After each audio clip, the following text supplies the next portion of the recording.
I didn't think about that too. Right. So it's like people ask me, "You're gonna post a video?"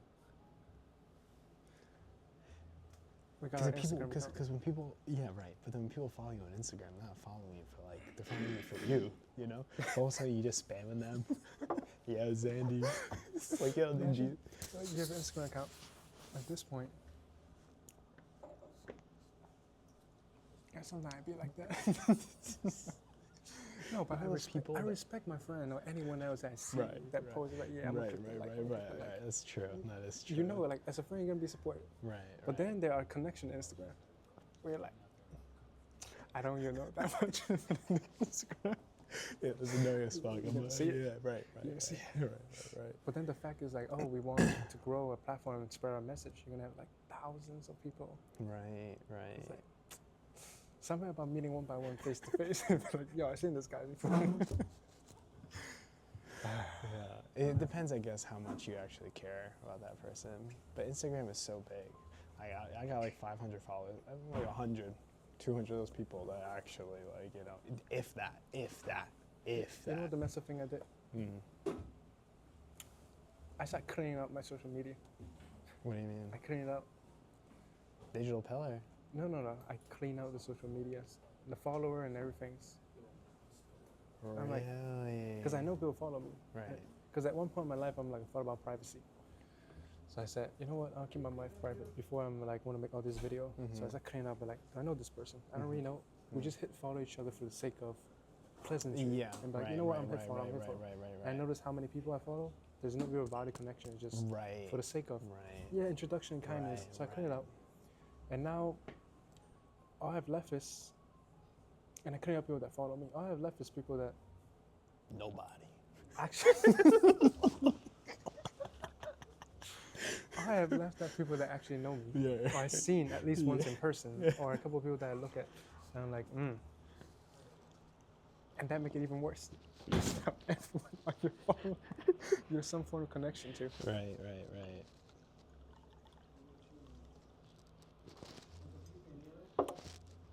You want some tea in there? Anyway, okay. Let's order something. Yeah. Well, I mean, it's not really I'm on gonna us. just get I'm gonna just get the. I might get the. Oh, you get the full combo. Yeah. Small. For $17. Second of all, the price in Massachusetts is way higher. Since when did pho? You know, I went to pho a few days ago. 3 people. Guess how much the bill? Everyone get large? No, regular. Regular? Everybody got regular. I would guess like. In like Worcester. And just pho? Just 3 pho, 1 summer roll, and 1 person got soda. In Boston? No. Worcester, just here. Not even in the city of Boston. I swear to God, city of Boston was cheaper. For Viet next to BU, that place was cheaper. After tip, probably 60. 82. $82. Yeah, when I passed that card, I'm like, I spent $82 on pho. There's no the banquet halls. That's cheap, bro. No Italian, no French restaurant at the what they call potential. $82 in a pho restaurant in Worcester. That's fucking crazy. Yo, You're coming back from China. It was crazy. And how cheap is the food there for like a good like? Yo, my good breakfast. I'm talking about like I overeat. I'm full and I'm trying my hardest. Right. $6 or $7. $7. For like a sandwich or something, or whatever they got? No. Like rice. 2 bowls of soup. Yeah. 7 eggs. 4 scallion pancakes. 5 dumplings. No. 5 dumplings. Wait. Are you saying like a split $7? No. Total. I didn't split it. Total. I'll show you a photo afterward. It was like, listen, the plate was full. We were filling up the table. How impoverished of I where talk about, are you? Depending on where is this like rural or city? 2nd tier city. No, look, it's city. They got Loro Piana, they got Gucci, they got all the brand. It's there. But the communism is at work. I'm telling you. that city. $7. It's a bit different. Like when you go to first tier, like Shanghai, Beijing. Okay, even Shanghai, Guangzhou, or Shenzhen. 10, 15 full feast. $16, you're having a feast. You might. 80 something. We talk about like we go to a all-out restaurant for 2-3 people. Steaks, dinner, things, sitting down, about 600. But the high end can get really expensive, right? Especially in Shanghai. But right here, I came back. I looked at the $80. I put there. I sat there for a moment. I'm like, whoa.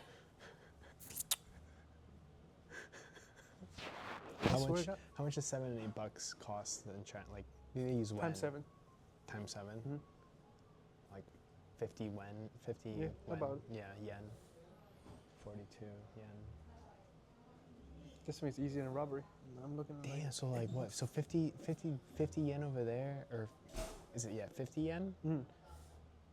That's $7 here. YUAN. YUAN. Yeah, that's $7 over here.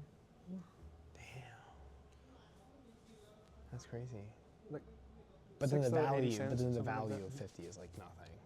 Oh, in my honest opinion, yeah, the China currency buying power is stronger in China than US dollars. US dollar currency power is great around the world. That's trading, etc. But in the US, it's almost like nothing. Like you can't do much for $5, right? But in China, with 5 yen, which is 7 times less the buying power globally. Yeah. But for $5, you can get a full breakfast in China. Oh, so it's the buying power within China. Right. So you can actually get meat with $5. So what's like a good hourly? What's like a normal hourly wage? Oh, China wage is bad. It's bad. I think the average is about a college for a student about 4K, 4 to 5K. Really? Damn. But the for them, they can survive. They can live. The buying power is higher though. You would say you'll be making a good salary if you're making 10K a month in China, which is a little bit less than 2K here. Yeah. But so I can see why people that do digitally they make 2K here and they go live abroad. Yeah. You're eating good. You live rich. You're eating good. Like a good 2-bedroom, 3-bedroom apartment. Right. 3,000 yuan, not dollar. For $3,000, New York City mansion level. I don't know what South Korea did, but they fucked up their economy because it's the same fucking value, bro. You pay the same shit. For breakfast, it's like $8. USA got in. Yeah. But they got their benefit. Yeah, we're ready. Yep. Can I get a stick and tendon? Can I do the duck bit, but small, please? No, too small, sorry. Oh, you don't have tendon today? Oh, okay. All right. Can I substitute the tendon with meatball? So stick and meatball? Is that good? And then for the tendon, can I substitute that for meatball as well? And I'll just do a small, please. Thank you. Stick and meatball, small. Thank you. Perfect. Thank you. Damn, that's crazy. I didn't know that. I might have to do that. But South Korea, they fucked it up. The U.S. fucked it up. I don't know what they did, bro. It's the same price. You broke here, you broke there. Same shit. Well, I think it's a little different, but it's their economy is like really. It's not like if you went to like Thailand or some shit. I guess I don't know. Yeah, actually, my life was going. It's a bit of a roller coaster. It was going a little downhill, and I told my parents, I'm like, you know what? This is what I'm gonna do to hype myself up. They came in clutch.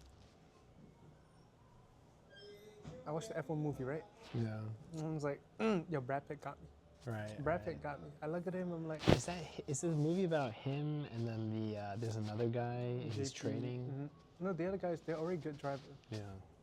But he's not professional. It's more of a professional, not really good. It's a movie about finding your passion in your car.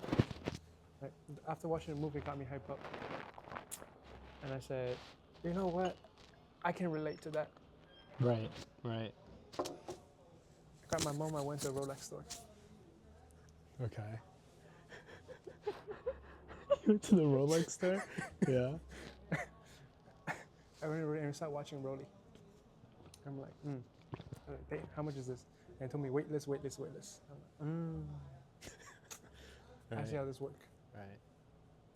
And I don't know where my mom called me, but like, you're grown now. I got something to give you. I'm like,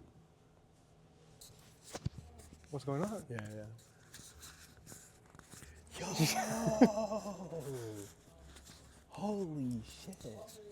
Not a made in China one, but yeah. Damn. Actually, So what's... the one they made in China looks very realistic. I can never tell different. That's a really nice watch.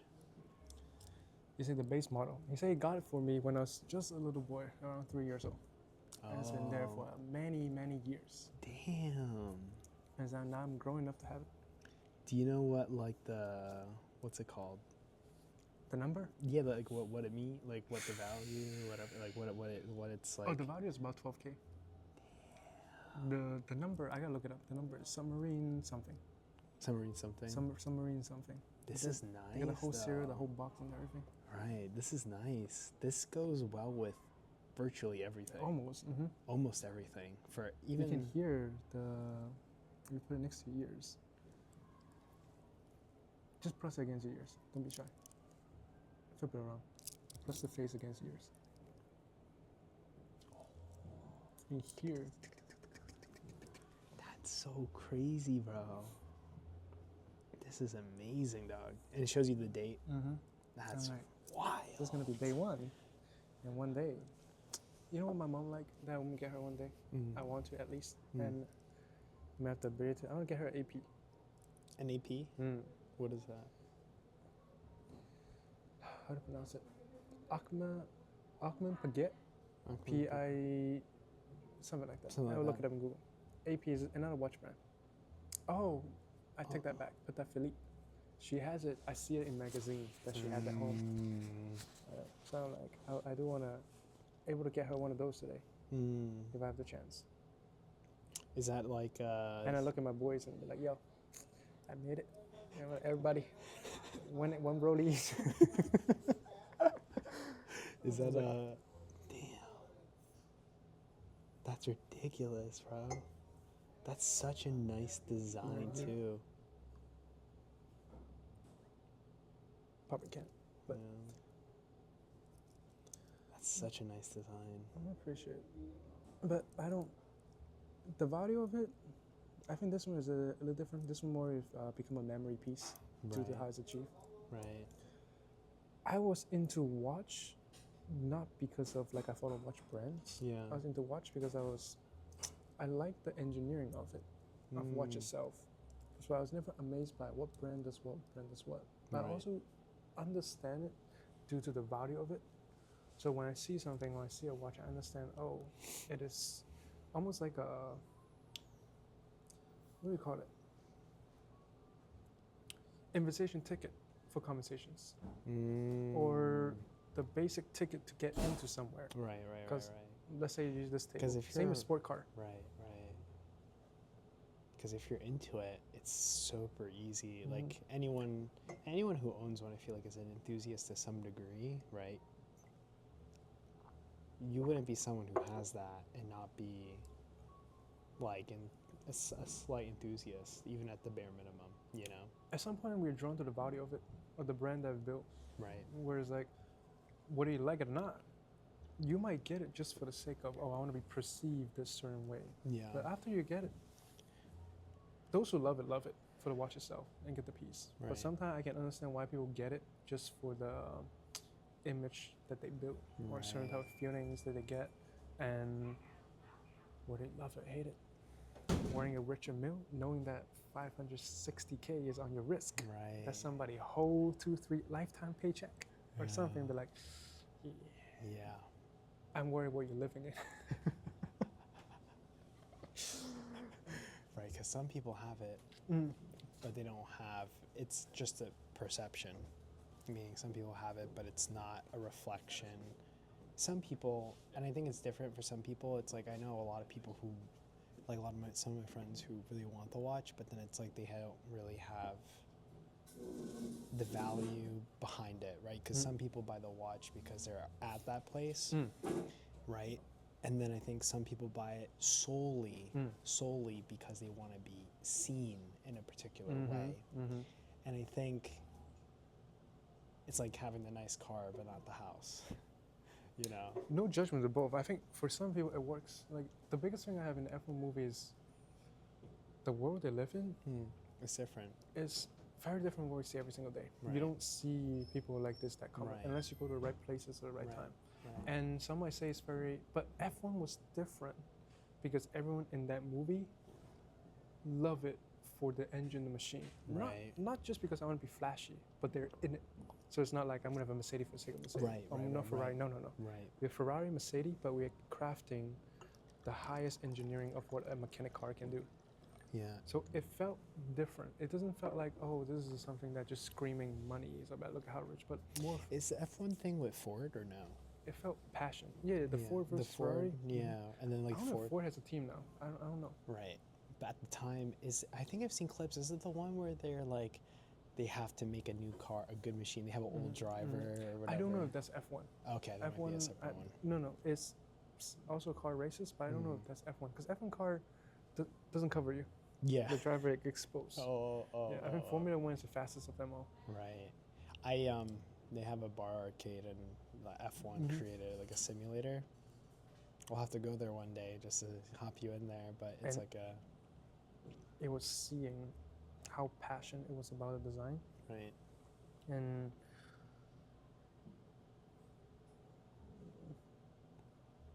did that draw you? Surprisingly, the message. Yeah. Surprisingly, I don't know if it's the message. It's not just the message itself. Like you got, let's say Rocky. You got boxing, like MMA. You got different stories, right? Or the even Olympic similar. Stories. Like you talk about a Olympic race movie, etc. Right. The passion is there, but I figure it didn't quite draw me because I never want to be a runner.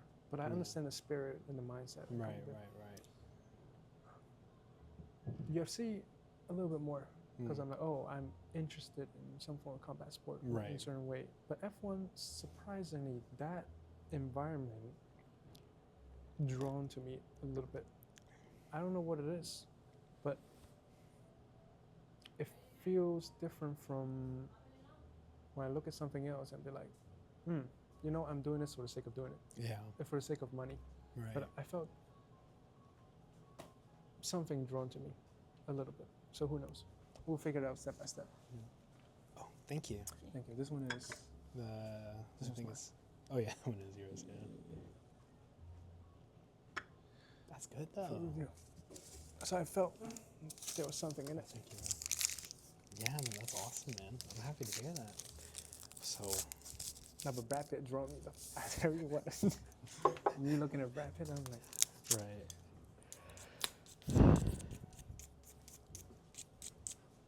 Oh, awesome. Thank you.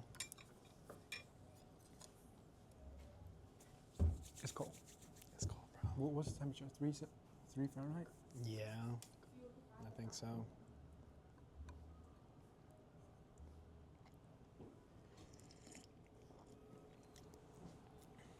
Oh my, it's not bad. It's good. I think it's also because I'm gonna cut. So I'm not really. I'm gonna cut for the rest of my life, bro. Like it's never. I'm gonna bulk for the rest of my life. Speaking of body type, I can't gain weight. You know, when in China, I ate more, right? Mm-hmm. I lost 8 pounds. That's crazy. That is crazy. I lost 8 pounds.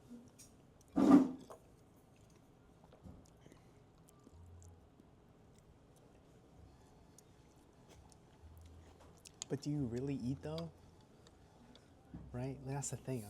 Like I believe you, bro. I believe you that you eat. You know what? I'm saying? Maybe not.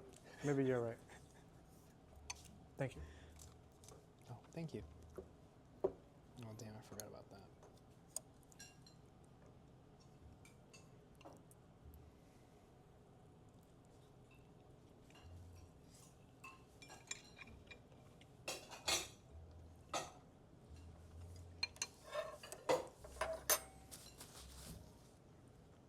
I like the lime with a little bit of mint. Mint? You mean the basil? I think it's basil. Is it not mint? Nah. I just bit my lip. Oh damn, be careful, bro. I'm pretty sure this is basil. Cause mint. It's not mint. Nah, mint has more of a smell to it. But it's peppermint. Well, I'm pretty sure it's basil, right? Let me see. Nah, it's not mint, bro. It's not mint. Sure about that? Yeah. The only reason why I know is because as a bartender, you always work with mint. So that, and you smell it, you know, and stuff. You know what? I'm not gonna judge a bartender. Basil also have a peppermint. It does. It does. Oh, I never knew that. Yeah, better eat it How's quick. it? It's gonna Review? cool down. Cool down quick. It's cold in here. Let's see. You know what? That's one good thing about winter. Hot broth, right? You bring it up. Right.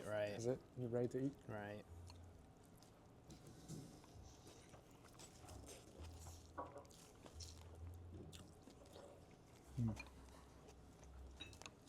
Not bad. You still do bartending? No, not anymore, bro. I ain't got time. And then also, it just doesn't work with, like, I realize I can bartend, but then I would be sacrificing, like, fitness stuff, you know? And, like the money is good and stuff, but it's the time that I'm reaping off of that. Because at the end of the day, I mean, it's good money, but you're there from, like, 6 to 2, bro.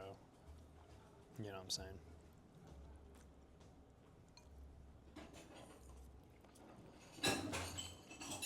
I still believe in how you make the money matter.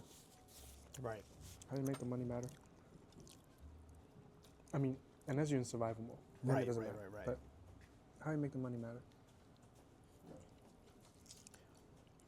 Because then you got to see, like, right, because you're not progressing anywhere. Unless the progression is you want to be a manager.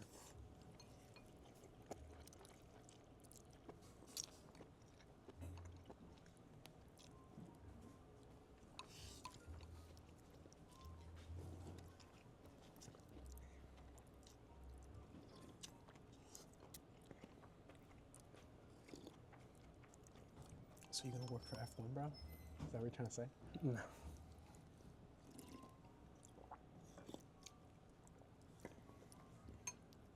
Like, or work in some capacity? Let me see. I don't know if it's necessarily the car that drew me. Right. I don't know if that's necessarily the case. Or if it's just yeah. Or it's just a message. It might be more just a message. Or the environment. Right. But I do think that's important, though, that I don't think it can be solely just about the money. Like, there has to be, obviously, like, circumstances combined, like, as you get older and stuff, I think it's also more about the ability to,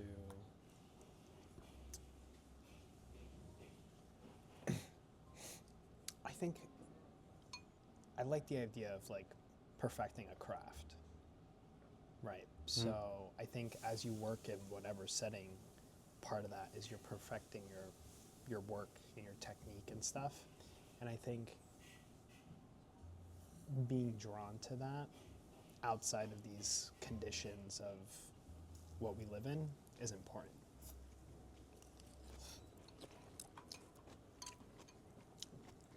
And I would say kudos to you. Dude. I've talked with many different people. I've been traveling for quite a bit. And people ask me about passion, etc. And I'm starting to understand more about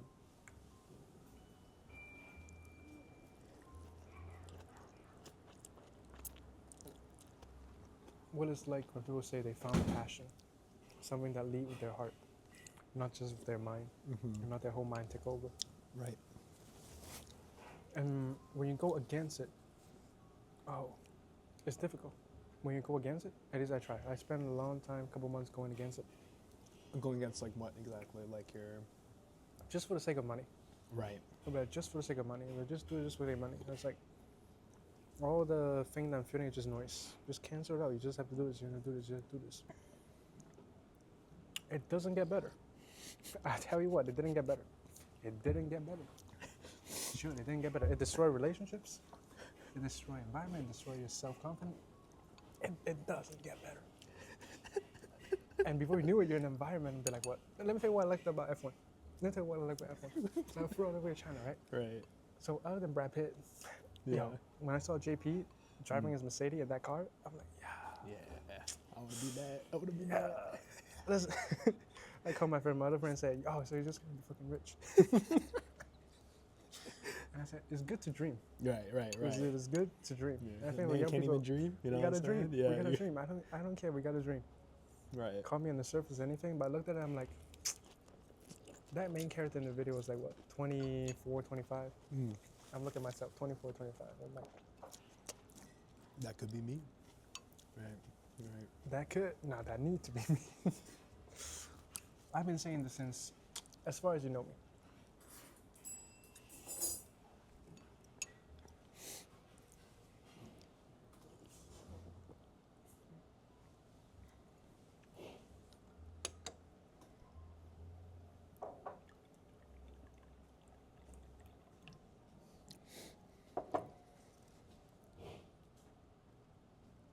And it sucks sometimes because not everyone understands it. The older you get, the more people look for stability, at least around you. Right.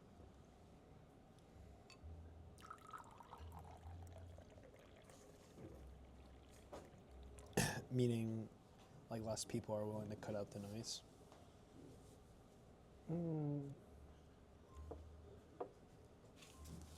You start questioning whether or not it's possible, or whether it's just a dream. It's when the ego fades, the real noise come out. Right. Like at moment, you'll be like, oh yes, this is what I'm talking about. I'm gonna get to that level. I'm gonna be the one. It's gonna happen, right? You know, we have watched enough videos of motivation to hear different things, right? Right. And we also understand there's like a formula to business. You find a demand, you find a supply, and you give it a certain price. Mm-hmm. You put it out, and that's how you're able to make money that way. Right. And then, as you do it, you'll be like, hold on. You'll be surprised how much, when you don't like something, you don't want to do it. You'll find every other thing around it that you're productive to do, but the thing that you need to do. That's what I meant by passion. Mm-hmm. Like, you know you have to do something, right? But you do everything else that is important rather than one thing that you want to do. Right.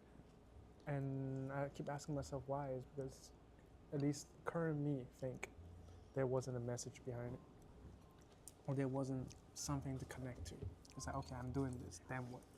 Let's say this worked, then what? Yeah. You told me about, I was in your car in the ride earlier, and I heard you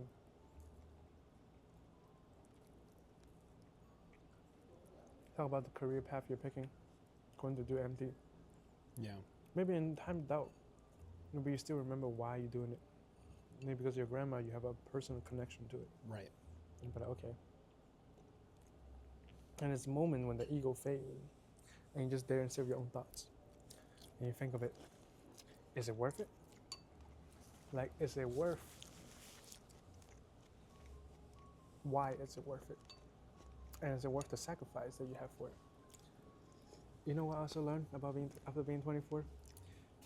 I watched the videos. No, I seen video of these, not much, but I seen it.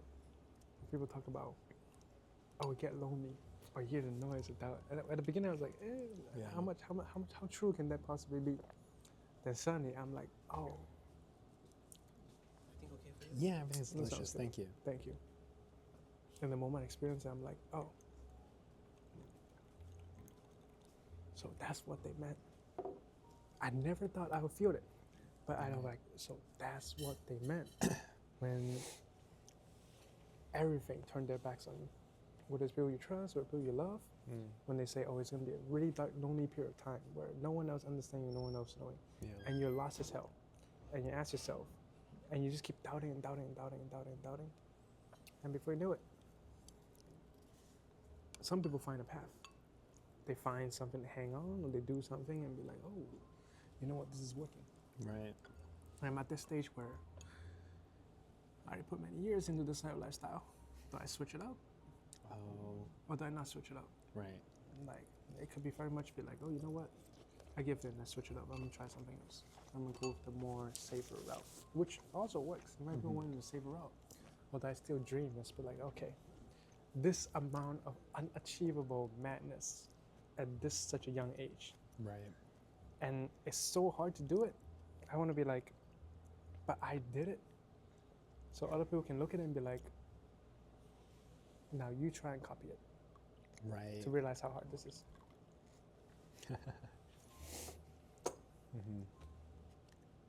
Or, worst case scenario, this could be just a dream of someone unwilling to look at reality. So which one is it? So are you crazy? Or are you just ambitious? Which one is it? Well, you're only crazy until it works. Right? So this whole time, right now I haven't worked yet, so right now I'm crazy. Right.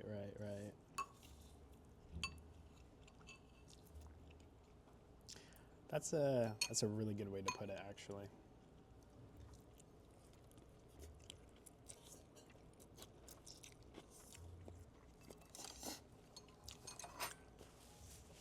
I think I noticed that too. People do that, and you can see it. Because some people don't think about it, or they don't at least seem to present themselves to think about it. Like, I know people more than happy just working their 9 to 5. And they like the stability of going into work at 9 and leaving at 5. But no real passion behind what they do. Outside, more so that their more values are surrounded around having a family or, having kids, and outside of their job. I think there's people who are in it just for the money. They don't care what they do, and it's all about making that bread, which I absolutely respect that grind. It's a different lifestyle.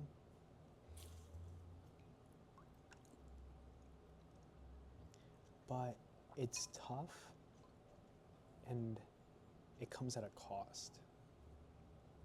So the way that I go forward looking now at decisions that I'm going to make, to me, comes from, like, even with, like, medicine and stuff, like, there's always a risk of it going wrong. The probability, though, is just so minimized, right? So, but there's still, like, a risk. And so it's not like the thing is going to cure you. It's not the thing is going to fix you completely. It's like, well, what are you willing to take? Problem A or problem B? There's a trade-off. There's a trade-off, right? But every decision, and you can reap the benefits the other, but there's always going to be consequences. And I think for me, and like my parents have like took out a loan, they got a new machine. My dad's like 65. Technically 67, because they were underreported at his age. So he's older than he should be, or younger than he should be on paper. But, he's a lot older and stuff. And I think it's one of those things where I'm starting to see this. And, like, I heard this conversation, actually, where it was like,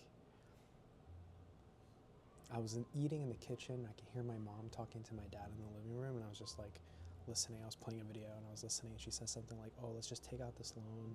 It's like, at least we have money now, so you can pull power to, like, take out a loan. Let's get a new machine, and let's just do this for 4 more years. And she was like, well, at the very least, he's got to eat. And so then when you get put in that kind of position, and, like, you're like, okay, so this is the trajectory of where you thought your life was going to be, and then where it is, and then all these things, and then you start to see it's like, well, what are the probabilities of minimizing and maximizing? I think for me, going to med school, obviously I'm not going to be rich, but I'll be well enough. And it's a safer pick. It's definitely a safer pick. Meaning, but the pick is that you're not going to win. You're just going to win in some aspects. But I do recognize that, obviously. It's like, because I think if you put time and effort into anything, right, there's like... You're going to have to craft. Right. You're going to have to craft, and you want to do it. And then, but I think it's interesting from the financial perspective, it's the way I kind of view it. But It's stable. it's stable, right? And then even though you're working and you're not making a lot of money now, later at least, you start making a little bit more money. You can do more things, support your family a little bit more, but it is a safer route.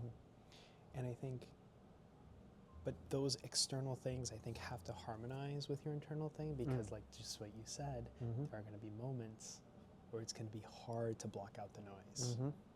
The noise is like oscillating. I feel it. Right? I know what you're talking about. And the noise, it's in those moments where you sit down and you're like, is this really what I want to be doing? Like, you're doing it and everything, but you wake up like a zombie. And it's almost like you're subscribing to what you have to do, but not what you want to do. And in that way, I think you're more of a slave to the system, more so than anything. You're going to reap the benefits, of course, but it's whether or not, I guess, those things too can align. And if you can do it, more power to you. Like, I think it's one of those things where it's like phenomenal. Like, how can these people do that? And they make it, and that's what they're doing. But then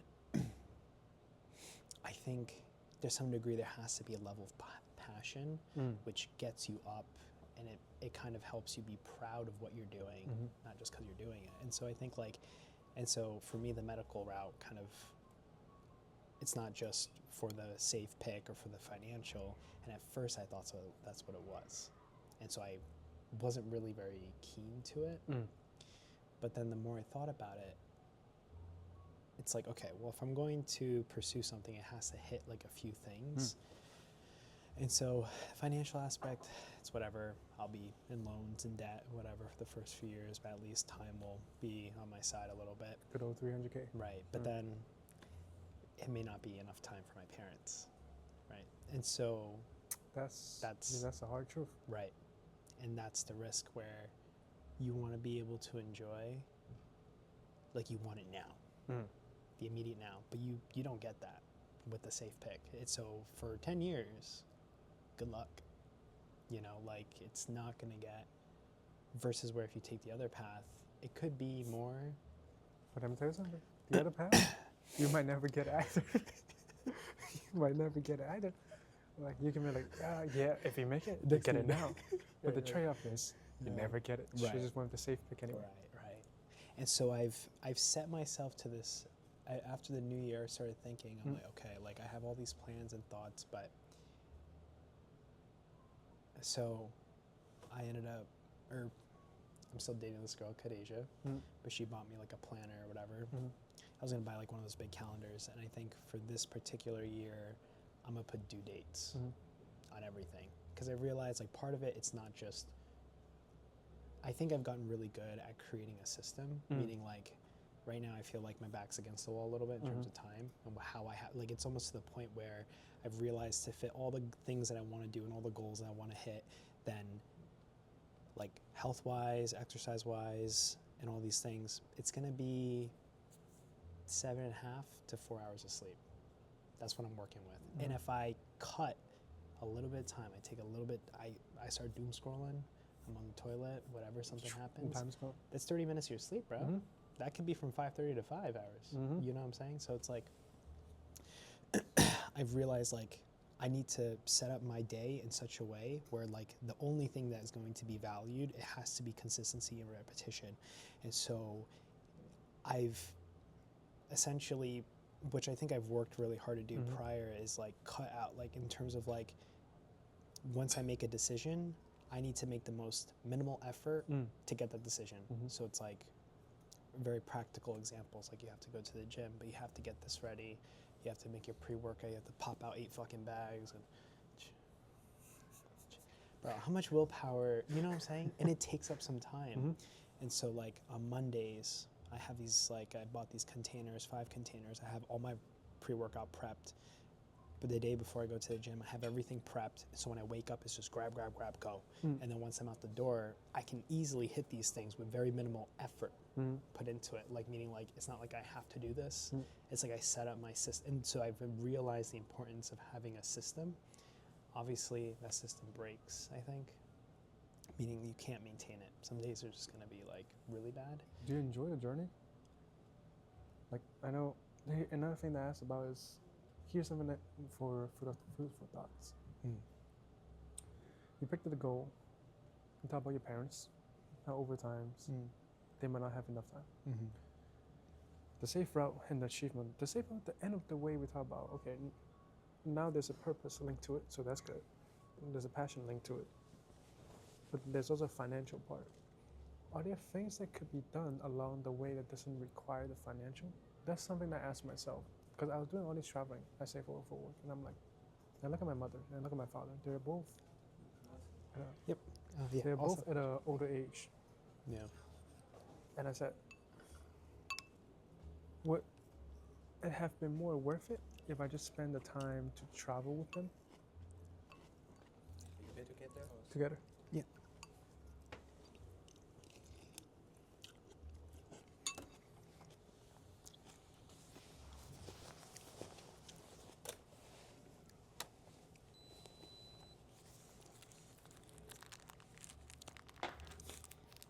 What is it? Oh, did you pay it? Oh. Let's see. Custom.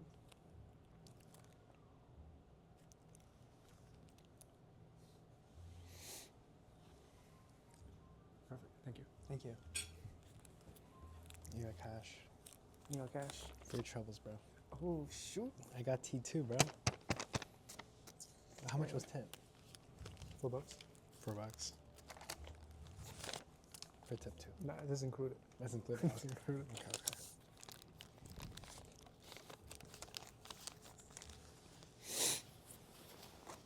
So yeah. Was there anything that we could have done while on the way?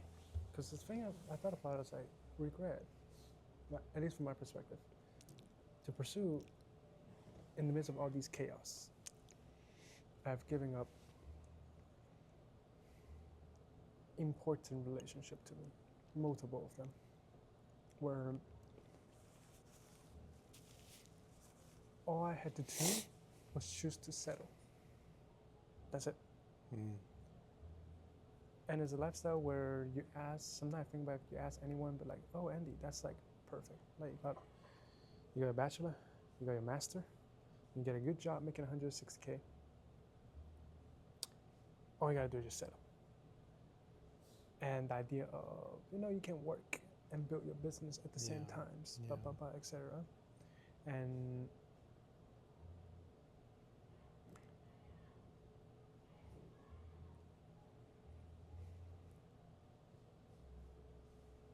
the noise of telling me, just settle, just settle, just settle, just settle, just settle. And every time I say no, this goes to relationships. Every time I decide not to, there goes to relationships. So I got to the point where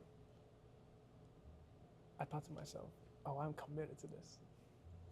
I'm committed to this. It wouldn't make sense. Like at this point, it wouldn't make sense. Or am I delusional or they're right? Right? Or if it's possible to have done things along the way with individual, let's say parents, for example, they're like, oh, you're doing traveling all this time, but like, oh, once I make it, Mom, once I make it that, I'm gonna come back, bring a whole family to a trip. Right. Or could you have doing that right now while in pursuit? Like find the time to create a memory rather than waiting. Yeah, of course, with the money, it's more accessible. Yeah. There's no right or wrong answer. There's something thought about, especially when you put yourself in a system. Because I put myself, we'll call it system. Of, oh, you gotta do this, pop, pop, pop, pop, pop. You might burn out a little bit, retract, and then you can redo it again and again. And I'm like, okay, I'm on this mindset that I won't see result until 3 or 4 years later down the line. Yeah. Okay, now I got the result. Now I have everything. Do I still have time? Or is it gone? With the companionship along the way, the journey with the other person, will be more matter. That was something I struggled with.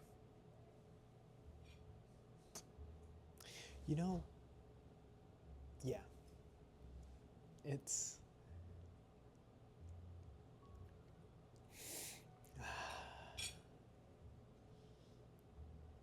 I think I understand what you're saying more than you actually think, but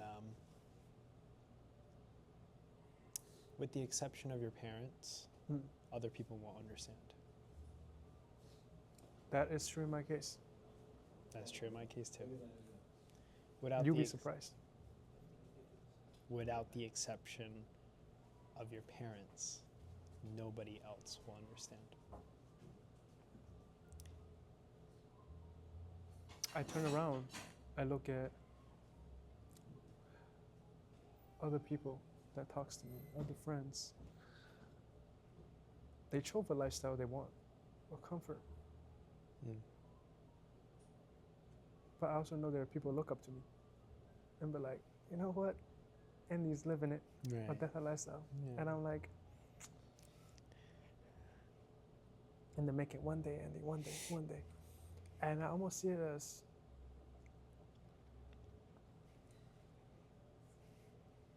it's the idea of seeing someone achieving their dreams. It's almost like you're a part of it, and you're like, wow, and you're genuinely happy for them. Mm-hmm. And sometimes when I talk to others, they ask you, where you at right now? There's so much noise and thought in my mind that when I look at them, it reassures me again, be like, okay, I have to make it one way or another. Yeah. Because there are people watching. Right. There are people looking. Right. And they've been here since day one. They're looking. And I look at my younger self and be like, I already made those decisions before. If I retract now, what's the point of making those decisions? Right. And it's kind of like, damn. I also felt that, okay, I'm 24. There's a couple more years I can push this thing. Right. I can push this thing. I have to push it. I don't know how, but I have to push it. I'm gonna keep it real, bro. 30 is real. 30 is real, bro. It's over that hill. It's real. It's coming up. We don't have a kid yet. You getting nothing done. Unless you got the money to, you can get nothing done, bro.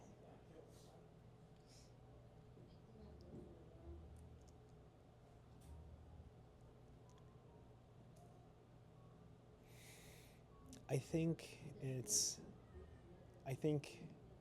a development, I think.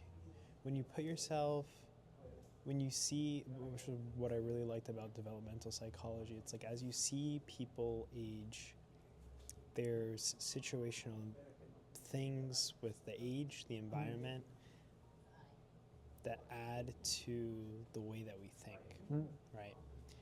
And so I think it's evident that when you're young, you're invincible, you're gonna do it. You got nothing but time, bro. You're fresh out the womb, bro. You're ready. You're in your 18, 17, you're gonna be fucking that guy.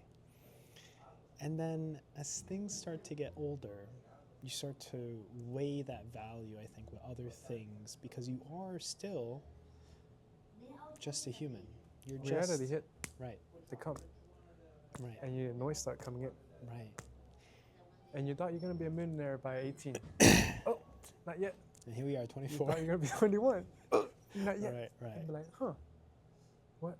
Did I do something wrong? Right. Or a more real question that I ask, have I really tried? Right.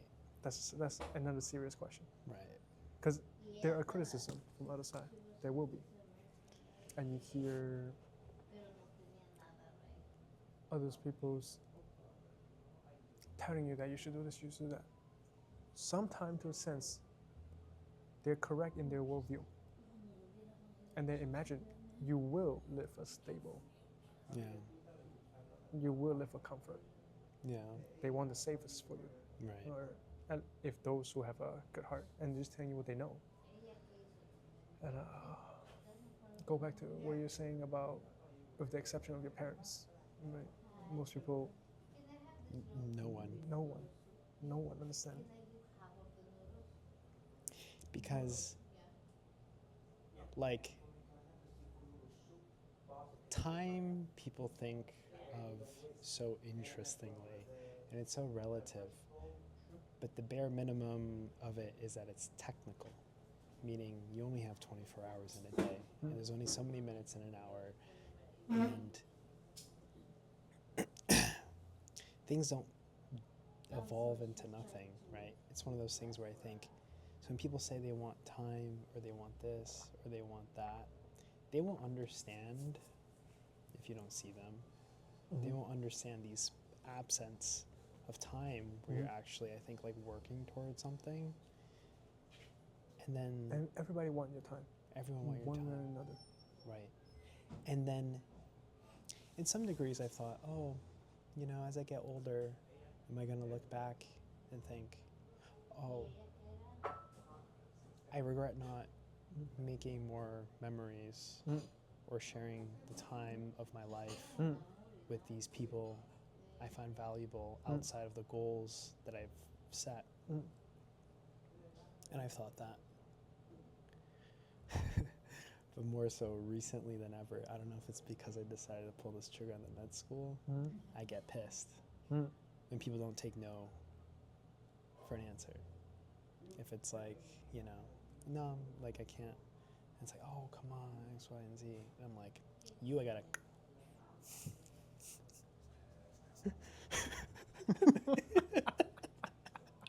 Like you're gonna be a problem. You know, like you gotta go, bro. And I realize it's like the people who understand.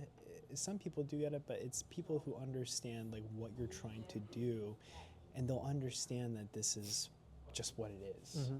And it's kind of one of those things where they'll take that relationship or they won't. And it's no, they just don't understand it for their life experiences and stuff like that, so they don't value it the same. But it's different for us. We have to, there's too much riding on the line and there's no more excuses. So I think in these situations, people don't like it when you're just kind of not making plans, not doing things. You're just always doing this, you're always doing that, you know, making time for X, Y, and Z. And so, but the people who do really care about you, I think, will understand that. And I think that's why our parents understand that the most. Because who would care about you more than your parents, right? But of course, we're fortunate enough to have parents that understand. Right, exactly. Fortunate enough to have, exactly. So then, so that's the, I think, that's the thing. Some people just don't get it, and they never will. You know this watch? That's a nice fucking watch. Bro, every time you bust it out, I forgot it was there for a second. You just my family went bankrupt when I came to the U.S. when younger. So it's like everything clean. This is one of the few things they didn't sell. So when she dug it out of the box that I saw, it was like the box was supposed to be, there's a green box underneath, but then there's a yellow big box, let's say Rolex above. That thing was rusted. When I touched it, it was almost like ripping it open. So I took it off, now I have the green box, and I opened it. And I saw what they once had. And I understand the taste, the class that what my family brings, and the value that it taught me. I understand where it was. Right? Even though I was too young, I was reaping the benefit. The childhood was nice. And all of a sudden, I didn't feel it. I just come in age. Too young. Yeah, too young, right? And I just grew up and I'm like, okay. So they public felt high school, walking around, right? Right. Yeah, I always ask that question. How come you have the money? What happened? Right. Anyway. But they worked just hard enough, right? That we were able to get scholarships. Yeah. They were poor enough for us to get a scholarship. Right. That's true. That's 100% true. They worked hard enough to keep us alive. Yeah. But they're just right. If they work any harder, hold on a second. If it wasn't for me, if it wasn't minimum wage, I wouldn't even afford private school. I went to local state school, bro. Exactly. Just good enough for right. I'm like, okay. And then when you went to these prestige university, the worldview change. You look at these motherfuckers and you're like, wait a minute. It's different. Yo, I'm working. It's different. There are scholarship, or some people that pay full rent just come in to go get a job. But those who pay full, you can afford it. Right. And there's those who take loan. Right. And for right student, they gotta get a job. And I'm like, oh, there's class within. But right now there is, but there's class within. Yeah. And I look at them like, I'm talking to friends, different groups. Most of them now it's not working. Family business, other things, or get the title, inherit big corporation, big business or positions. I'm like, oh, okay. So the path I'm taking, I see how it is. No, I understand. I see the full picture now. Yeah. Like we talk about this enough time. I see the full picture now. Yeah. Then I went into Harvard. Just magnify compared to BU. Magnify. Yeah, I'm sure. I'm sure there's no one. I was there. I'm like, No, they work. They go to zoo. They get a job. Right. Oh, good company. They get a job. I hear who your dad is. I'm like, I'm hearing family background, lore story, and I'm like, I'm hearing, oh, your company, this, that. I'm like, I sat there and asked myself, this ain't about skill, ain't it? Oh, other than STEM, I'll take that back. STEM, those fields, oh, they're good. Yeah. Really good. So, no question, no shade to any of those. Yeah. Yeah, I should have gone Everyone back. in there have a good IQ. Yeah. Right? It's whether you're born with it, a good IQ enough to get in to the school, or you have enough tutor. They'll answer you the question so you don't take 5 or 6 days trying to figure it out online on yourself. But then you have someone that tell you how to do it in 3 seconds, so that you've got more time to focus on harder problems. Right? So there's different ways. So the speed of learning and speed of adapting is very different. And I noticed that, me trying 80% is like different world class trying 20%. I'm busting my ass off, and I realized, you can hire somebody. I went to China and I hired 2 girls. I'm like, I should do this whole thing myself. Now $400 a month, I hired 2 person. They do the editing and stuff for me. I'm like, wow. Yeah, the tutor difference. rates are crazy. So I'm like, okay. For $400 a month, you get a person times in doing your work. Yeah. So time is not necessarily 24 hours, is it? You can multiply it. There's resources. And I know the world is not fair. And I'm like,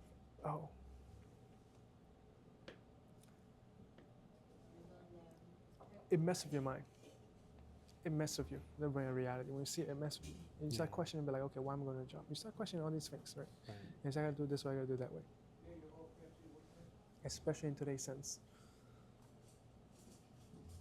It's completely different. But then go back to the passion thing. There is thing I noticed. Despite all that, those who are currently working or like something, especially those who study art or something, they have a passion for it. I met a guy at Harvard who studied art, paint, just paint. You can tell he has a passion for it. Right. You know he don't make no money. And he doesn't have to because his family got it. Yeah. Properties after properties in New York City. Right. Whole street. The whole blocks. I'm like, Anyway, but that's his family. But for him, he loved art. Right. To the point where he go crazy about it. And you look at him like, he's living. Like he's actually living. He's not surviving. Yeah. He's not trying to play a game of I gotta get a job, I gotta survive more, I gotta stability, I'm worried about it. It's about here, settle. No. No one ever asked him to settle. There's no need to settle, right? Anyone he met come across.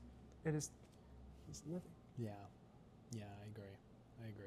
And the moment so all we can hope, at least I find is, during the path of stability, if we can find a passion that allows us to be alive and surviving at the same times, that'll be a route. Yeah.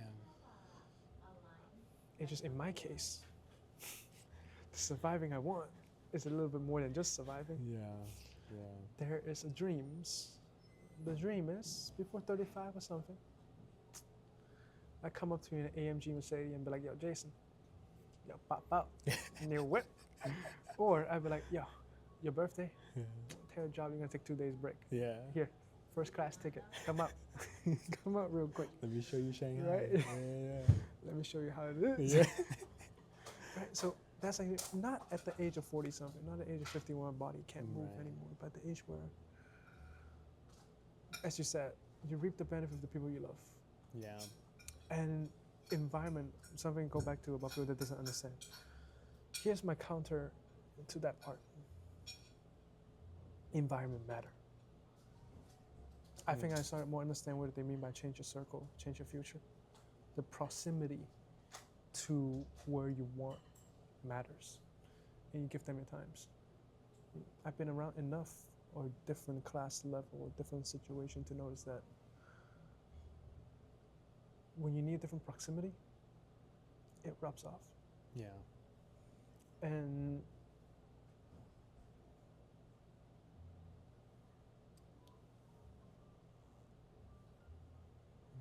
let's say in the doctor circle, you pick up different tricks in here and there. Don't give in so fast by the guys in the future, because they themselves know how to play the game or how to maneuver. Or next part is people with different purpose and different drive and different visions. And the problem that I have, I thought, oh, no one else understands. No one else had these problems. Then I start looking at people. I'm like, wait a minute. They have the same problem. They're just as lost as me. Yeah. But they're lost as me with money. Right. I'm like, hold on a second. So my problem might not be money after all. Like it actually gave me a more clear view of like, they have money, but we have the same problem.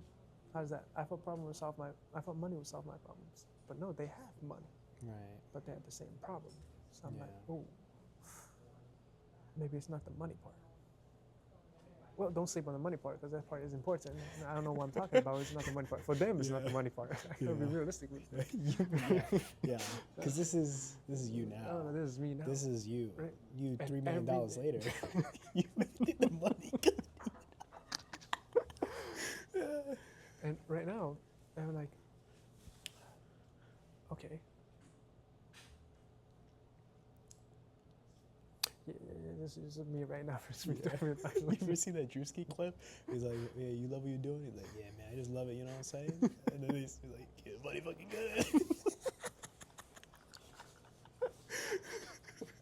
That shit's real, man. That shit's real. The money's fucking good. Listen, I'm not even gonna lie. I'm not even gonna cap. When the money comes rolling in, I might switch up. Right. But no, I understand. I really understand. Yeah. I get all philosophical right now. Yeah. Imagine something hit. The next day I call Jason and be like, yo, everything I just said, get that out of it. You put everything on the line. Nah, money does buy happiness. Jokes aside, temporary everything. No, it does. I wouldn't say money, resource. Buy a lot of things they want to do. I think it's the freedom. I think for me that's the major attraction. And I thought about I could go back to the university and just study, just for fun. Imagine that. Something that people are haunted by. I don't want to go to school. Right. If I have the money, I don't mind. Right. Just to study science. Right. Just enjoy. Right. Like,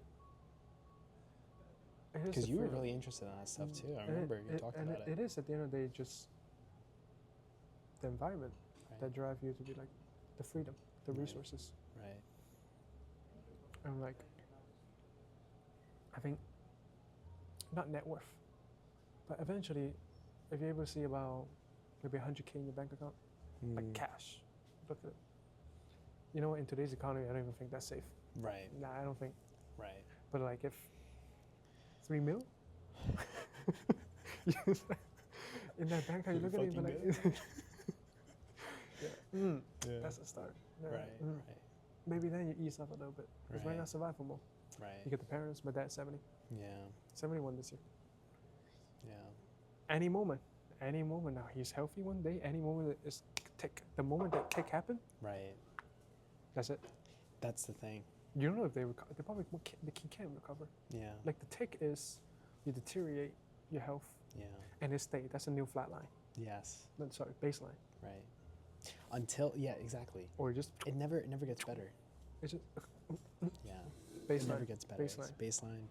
Right. Right. That's a new and baseline. You're like, thank God that it's still baseline. Current baseline is good. Yeah. Let's see how long you can keep it. Right. Let's see how long you keep it. Right. Has this kind of put some more with the perception of that, the movie that you saw, the watch. You know what perception I saw? Yeah. I didn't just go to China. I went to Brazil, went to Europe, I went to different. Europe was interesting. People were just living. Is Europe going down? What do you say? Is Europe going down? Depending on which city. Before going down or not, people were just living. People were very peaceful. Like you're born in that social class, you're in that social class for the rest of your life. Right. Almost like. Because you can just live, enjoy, have fun, drink, eat. That's it. Right. Government have some pay for it. There's not much stress. Very relaxing, blah, blah, blah. America different. America and China, they have the, we gotta win mindset. Oh, we gotta make it, we gotta win, ba, ba, ba, ba, ba. Right. Europe, lay back. If you're born in Europe and you're born in a good social class, you stay there. You'll be fine. Yeah. If you're not, the government gonna take care of you to a certain extent, and you'll be fine too. Right. Then I went to Brazil. Brazil's an interesting country. There's a very large divide of wealth and poverty, right? Huge, right? And Brazilians are paying U.S. price for Brazil quality products. I'm looking at. You can't understand how people pay for it because the average salary they have is about $1,000 to $2,000. No, not even $2,000 is a lot. $1,000 a month. Yeah. And then you look at it like, how do you pay for this? When I just went dinner at $60. Right. The hell's going on? Then I went to this very nice resort place. You just stay there. You see everybody here right next to this multi-$20 million houses, just along dollars, along the beach. And people just relaxing in the beach. I see everybody relax. I'm like, what do? Just relax. Purely, just relax. Right. I kind of pat them, but like, just relax. People care about appearance a lot. There's a lot of things. And there's this person I met at Harvard. And the father, very good positions. Director level. Make good money. When I say good money. Every month he have a week not with his family. So 3 weeks working at local cities, 1 week at a different country. And out of the year, there's a 1 month or 2 months that he'll be at a different country. So there's a lot of time where he's not in the family, etc. Right? But a good worker, coming to the system, and he came from nothing, even lower than us, nothing. Started to build up, and I see the child learn the value, kind of. The mother came from good social class, so the mother was no problem at all. Thank you. Thank you. Thank you. But then it is not until the father reaches a certain level that he starts developing from an investor mindset and a business mindset. Like the game of, as you say, like you won't be rich, and as you get the other side rich. And I still see they have the same problem to deal with. He is what we call the pinnacle of the career path. You go into large corporations, and you climb from just an employee all the way up until director level, right? All the way up. Can't complain, it's a nice house.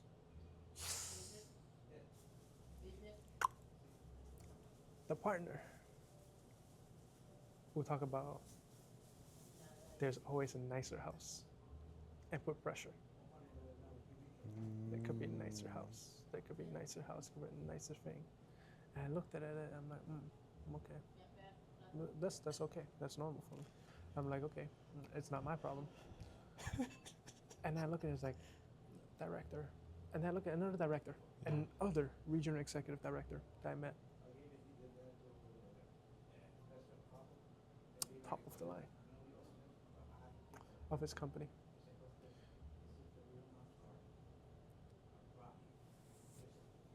Just by himself living in an apartment currently. Top of the line. Make good money. Hence, both around the age 50 to 60, right? Reaching that age. And I look at another 2, 3 directors, same thing. Amazing status level. I look at the family. I look at other aspects of life and be like, what is going on? What is going on? I'm like, hold on a second. That was enough to tell me that this just working things ain't gonna work. This just working thing ain't gonna work. Because to trade all your time to build up the wealth slowly over the years, they talk about 30, 40 years of your life working. It's your life. Just to get to a certain status. Right. That a random kid posts a couple hundred video or streaming over it happened in 6 months. Right. The concept, the way our society reward wealth is so different to the point you look at it and there's a question, just a little bit. I know I got good educations. Yeah. And I look at the wealthy friend and I'm like, I look at their kid. Yeah, I'm gonna invest a project here. Boom, overnight, made what the director made. And I'm like, yo, how are you gonna tell me this 28 years old did something and in 3 months, this man who been given back to society, research and everything for 30 years plus, boom, that kid got it. Yeah. And I'm like, oh, you can't play by the rule. You can't play by the rule. The rule is not built to be a friend. Right. It's not. Right. If you want to play by the rule, Europe looking nice, China looking nice. Yeah. You'll be surviving, living happy. Yeah. No complaint. US is a double-edged sword. I feel like United States is a sweet spot if you want to make it. Right. But at the same time, if you just want to live, this system gonna drain you out. Right. Like no tomorrow. Right. I'm looking at this and I'm like, money matters. Money matters. It does. Because I'm looking at, because my degree, I see a lot of different director company level. I look at their age, right? And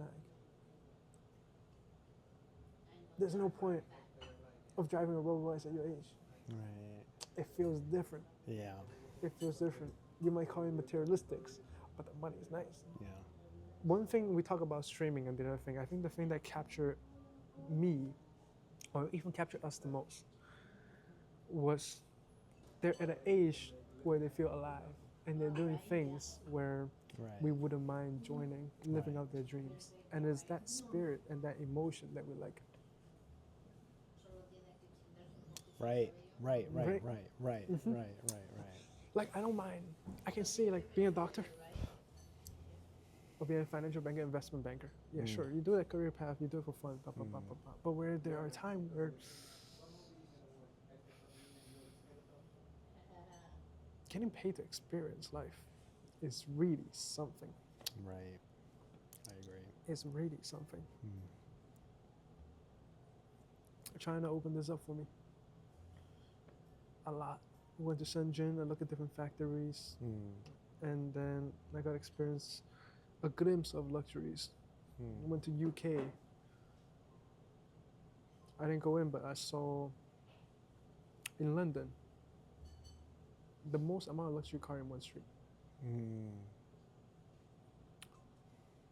And I thought to myself, okay, sure, the luxury car.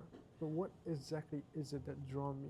And I ask, is it the money? Is it the car? I feel like having the car won't really change much. Right. And I looked at the resource and I said, you know what? I might not be able to word it now, but something about getting in a car, knowing that I'm stuck in traffic. This is how BS it was when I was in the car. This is my experience. We're stuck in traffic. We're sitting in this car. We're stuck in traffic. The door is like 300 meters right there. I can see it. Stuck in traffic. Normally, if the GPS say 10 to 15 minutes for 300 meters, we'll open the door and say, we just walk the distance and go in, right? They waited the whole 15 minutes in the car. Really? Until the driver, the butler, stopped it right in front of the hotel. The spot. Not a single movement, as if nothing happened. I know it's right there. No one said anything. It was not strange. It was like the norm. At the front, the guy came all the way around, opened the door, carry the person off the car, and I get off. And it's like, here you go. And then it's a person from the event come in. And I'm like, oh, okay. So that's lifestyle. So that's, and I'm like, you know what? I understand. I understand. Right. And these aren't people that be like, oh, they spoil anything. No. It's not rich doesn't have grit. They have it. Yeah. Just when and where. Yeah. Because when you see them work on specific project, they do just as fierce. Right. Just as feisty. Right. And that's another thing that I noticed. Like, oh, people that spoil kid, blah blah blah. No, that's just the service one. Yeah. The elite one, they fight harder than a guy from the ghetto. Right. They fight even harder. Because Different weapon. Because they have their own environment that they're fighting through. Right. And it's like, oh, you want to compete? Trust me, that guy at the top is just as fierce as you are. So, doom scrolling, those come in, and this is a whole off topic. Goes all the way back to what you said was, the parents don't understand. It's like only with the exception of parents, other people doesn't understand. Some people haven't seen the world. Their picture, worldview is just this. That's all they understand. That's all they have experienced. Mm-hmm.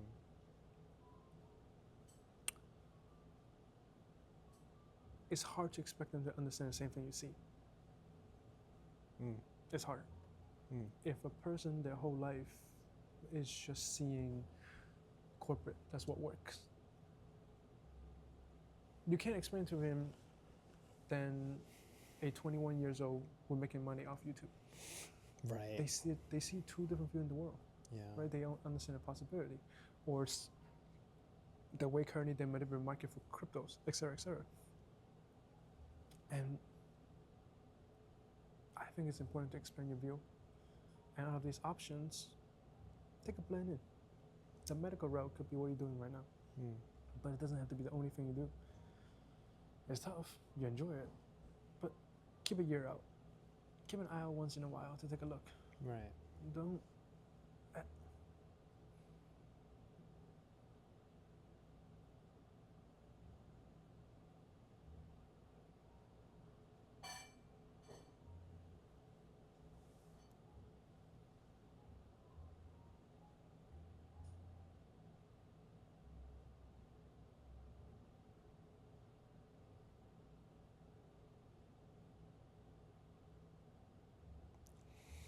Yeah, it's true. It's true. I think people's perception and understanding and expansion of their view does play a huge role.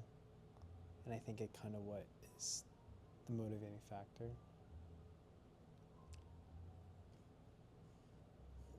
Now, you've obviously gone to a lot more places than I have outside. You've seen a lot more.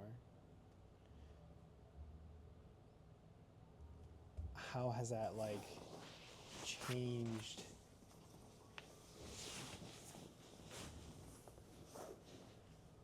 your understanding of going forward?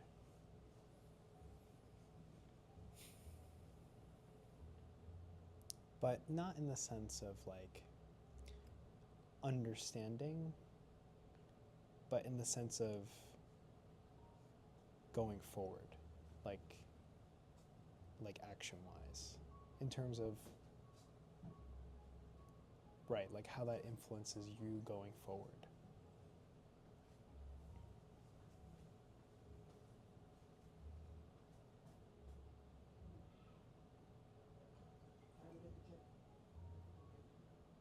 Have there been any differences in that?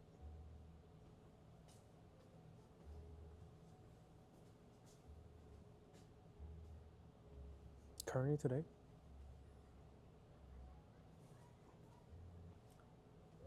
Obviously, there's a lot more to see, but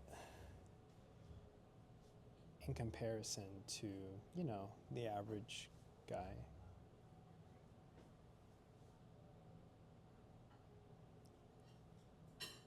a double-edged sword.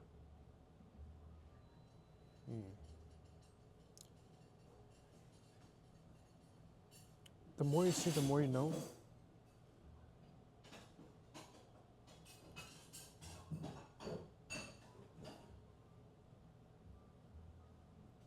But sometimes the more you know, the more difficult you get. Right. Because you notice that, when it's simple, you'd be like, oh, no, I just do this. This is how it is, right? But then the more you see, you'd be like, oh, the route that I thought was going to work before, this is the end of it. Right. So it saved me times. I think it saved me good 5 years down the wrong path. And then put me, okay, now it's time to rethink your strategy. Right.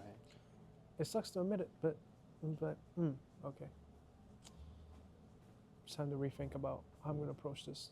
Right. But the good part is I've seen more. Yes. So I want it even more now. Right. And you get a little greedy about it. I'm like, I know what's possible out there. I've seen what's possible. I'm starting to understand more about how this world works from a human standpoint. And outside of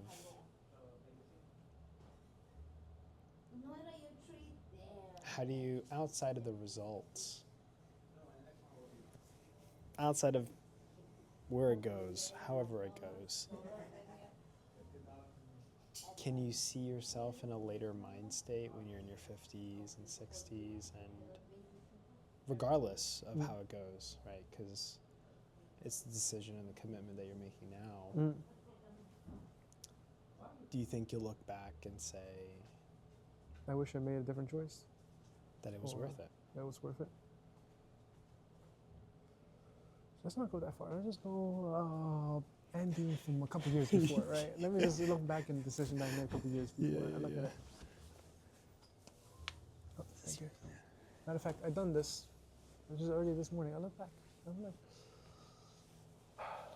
2 years ago I made decisions. I could have. Corporation, I could have. I could have done that. And looking back, I say it was worth it.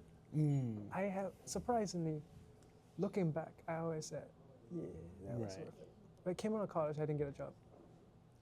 I'm like, God damn it, I didn't get a job. The noise was loud. Yeah, the noise was loud. I said, and it's one thing where you can't get a job versus you have an offer and you choose to not get a job. Right. Oh, that noise was hell loud. And I'm like, oh, okay. So I'm not doing anything for 3 months. Right. And I said, yeah, I'm not gonna get that job because I got plan. I ain't got no plan. Trust. Only me know. No one know. Only me know deep down. You ain't got shit. Right. And then suddenly I went to Europe. I'm like, what am I doing here? I don't know, but I'm here. Yeah. Don't question it. Another noise came in, screaming. Suddenly I'm in China. I'm seeing things, I'm experiencing things I never thought it was possible. And I'm like, what am I doing here? But I'm here. Yeah. I'm in rooms where I'm like, how did I get here? If I would have got a job different, I wouldn't get this. I wouldn't get this. But I know I'm going to kill it in corporate. I can see, I can envision it, but I'm like, do I regret it? I don't know. But right now, is writing an interesting chapter and an interesting story to tell. The next step, 60 years from now, I think at that point, he'll be looking back. I don't think he will regret or decisions, but more rather he will be like, he understands he could choose different options. He could envision a whole different life in different directions.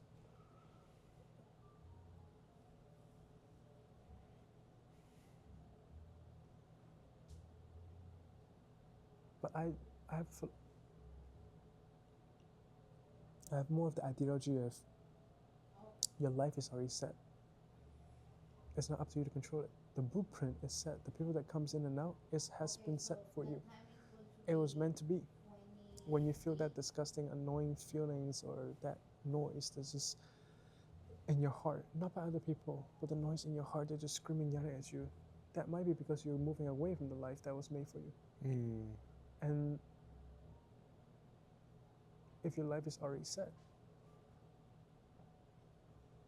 I don't think there's any regret. Right. Would I be proud of the decisions? You must be. Yeah. You have to be. Because if you're not proud, you won't be confident. Right. even if you're not, you have to convince yourself that you're proud of the decisions. Everyone can tell you no, but you yourself must believe in an absolute. Right. Some people might call it delusional or crazy, but you have to. You can lose 1,000 times, but the very last time you must win. That's what I tell myself. So I'm going to Yeah.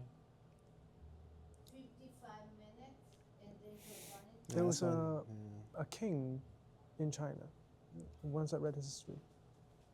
His name is Liu Bang. It's after Qing Dynasty. He started at the beginning of Han Dynasty. At 25 or whenever they want. That's reading history. And A 48-year-old. He's like, he made a little career, not much, but he was what we call deadbeat. Playing around with friends, blah, blah, blah, blah, blah, blah, blah, blah. Never thought he would be king himself. And an opportunity come. And even when the opportunity comes, he just keep losing. He lose. His opponent was the chosen one. Someone in China history would say, level to a god, strength of a god, just a war master. At the end, he won.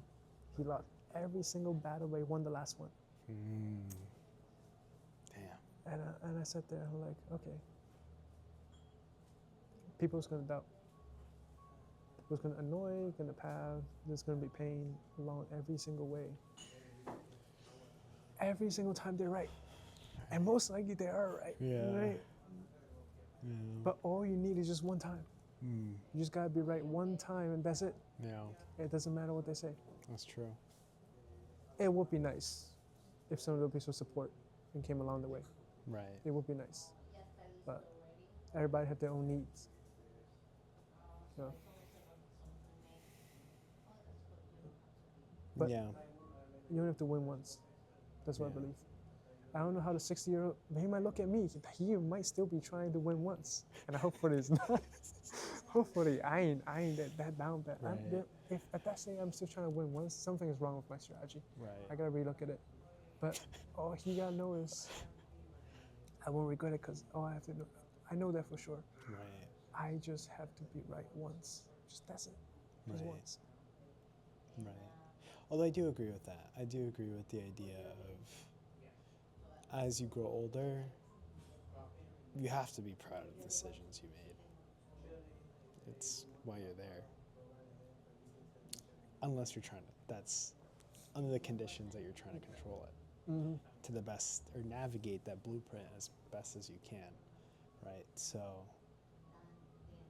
obviously make the decision that you don't regret, but it's interesting as you get older how your perception also changes as the values change as you get older.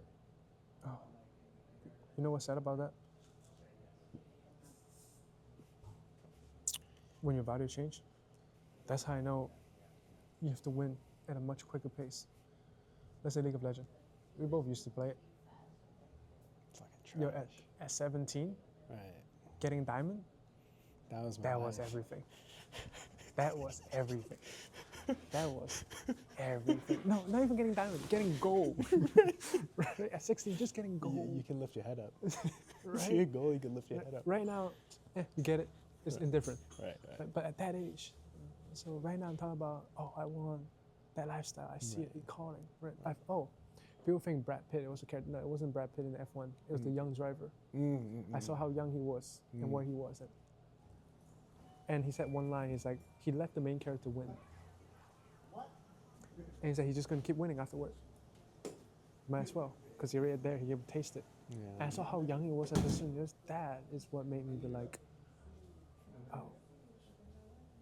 it's now that you have to get it. It's not later, it's now. What is it that you have to get at this very moment? Right. Because right now, I sacrifice giving up. At 30, I might not care anymore. A kid come along, thinks everything changed. Right. Body will change. It's different. That's true. This is true. This is true. I care about this right now. I'm already getting out of the age of caring about this. Right. Maybe you just haven't hit yet. Yeah. Yeah. When you buy that, when you put 200K on it, and you put it in, maybe that's a different feeling. I don't know. I don't know. Right. Yeah. But I'm like, That is true. Yeah. I think you can only think so far ahead. So right now, and justify the decisions that you make.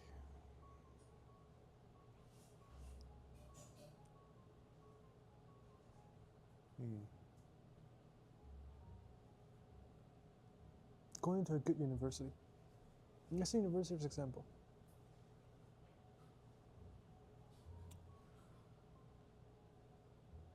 When you graduate high school, that means the world, opening the acceptance letters and like, yo, I made it, I got it. Right. Even at high school, I wasn't that excited for it, but I mean, for most people, that meant everything.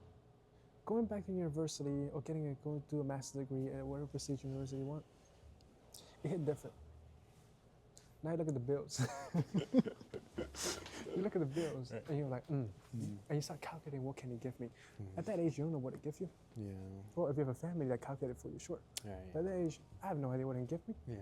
I just know that people say this is good, and I got it, and I'm like, yeah, this is it, right? Yeah. So the value perception changed. Right. And there are dreams that is only possible at a certain age. Right. And that's also something we talked about in the beginning. It's with the parent stuff. How much of it has to wait until the very end versus how much of it can be done right now or something where you create memories.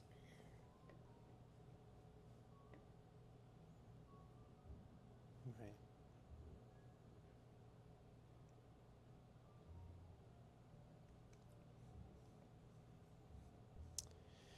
Yeah, it's true. And that lifestyle is appealing. I think the freedom behind it. And I also, seeing, I noticed that lifestyle is different from other people. Some people with money, they live a lavish way. Some people with money, they live a very adventurous way. It's different between each individual. Some people just live very quiet. So that appealing one, if it attracts you, right? Well, others. And I understand why some people say, once you get it, but you don't feel it. Because it might not attract everybody. I'm not interested in parties. Right. Or those kind of lifestyle. I find it loud, etc. Right. Yeah. But they all have nice things, though, I tell you that. Right. And it's a place you can call home. I think that a place you can call home is a lot of childs whose parents just living from apartment to apartment to apartment to apartment, where you never really have your own home.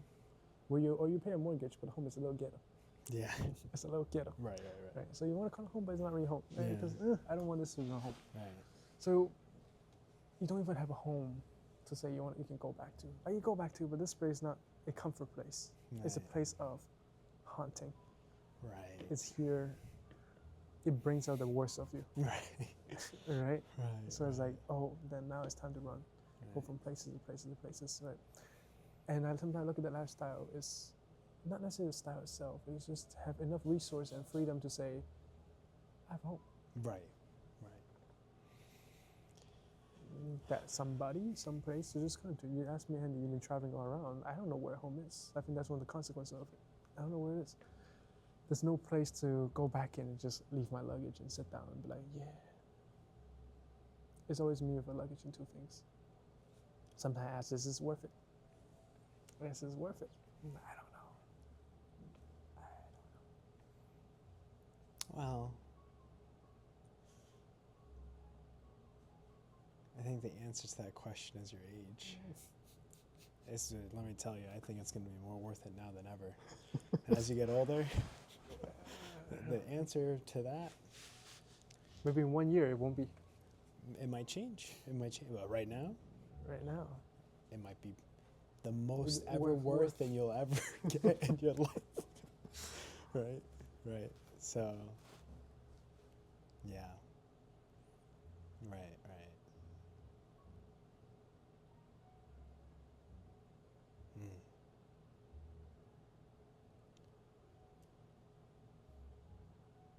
Have you thought about what this year is going to look like for you, 2026?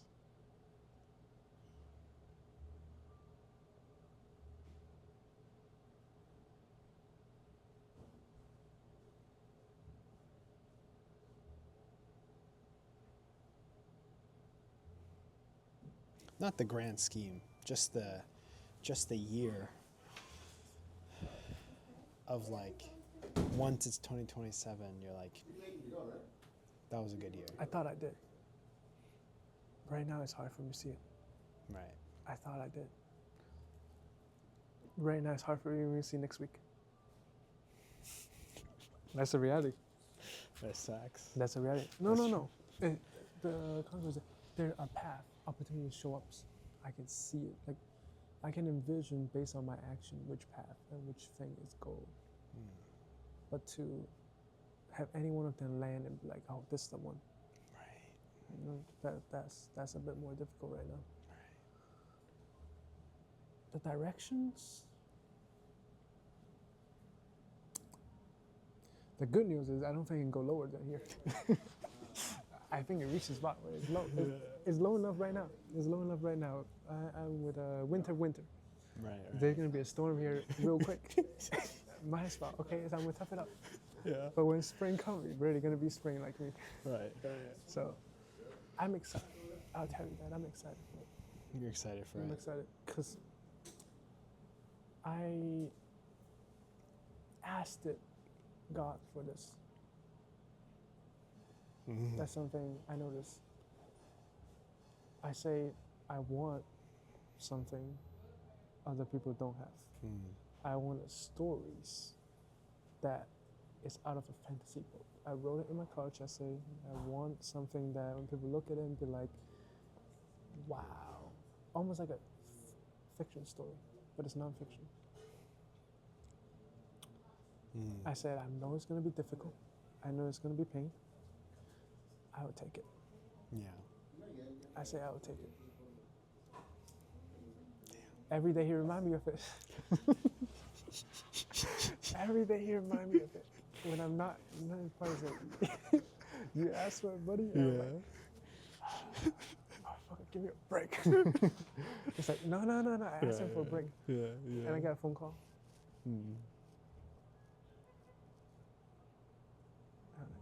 Oh.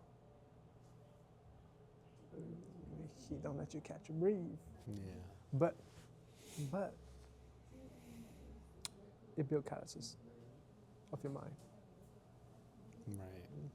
At least right now, this year, we talk every year. This year, Andy, I've not given up yet. Right.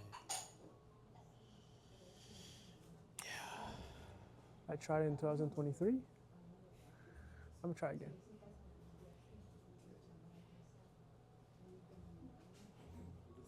Cheers to that. Same goes with you too. I've seen it, I watched it. You've been to your low after graduate. It's tough. You found something. It might change. Right. From what I heard, it might change. But right now there is something. There is a path that say, okay, potentially, it might change. And sometimes it's the problem.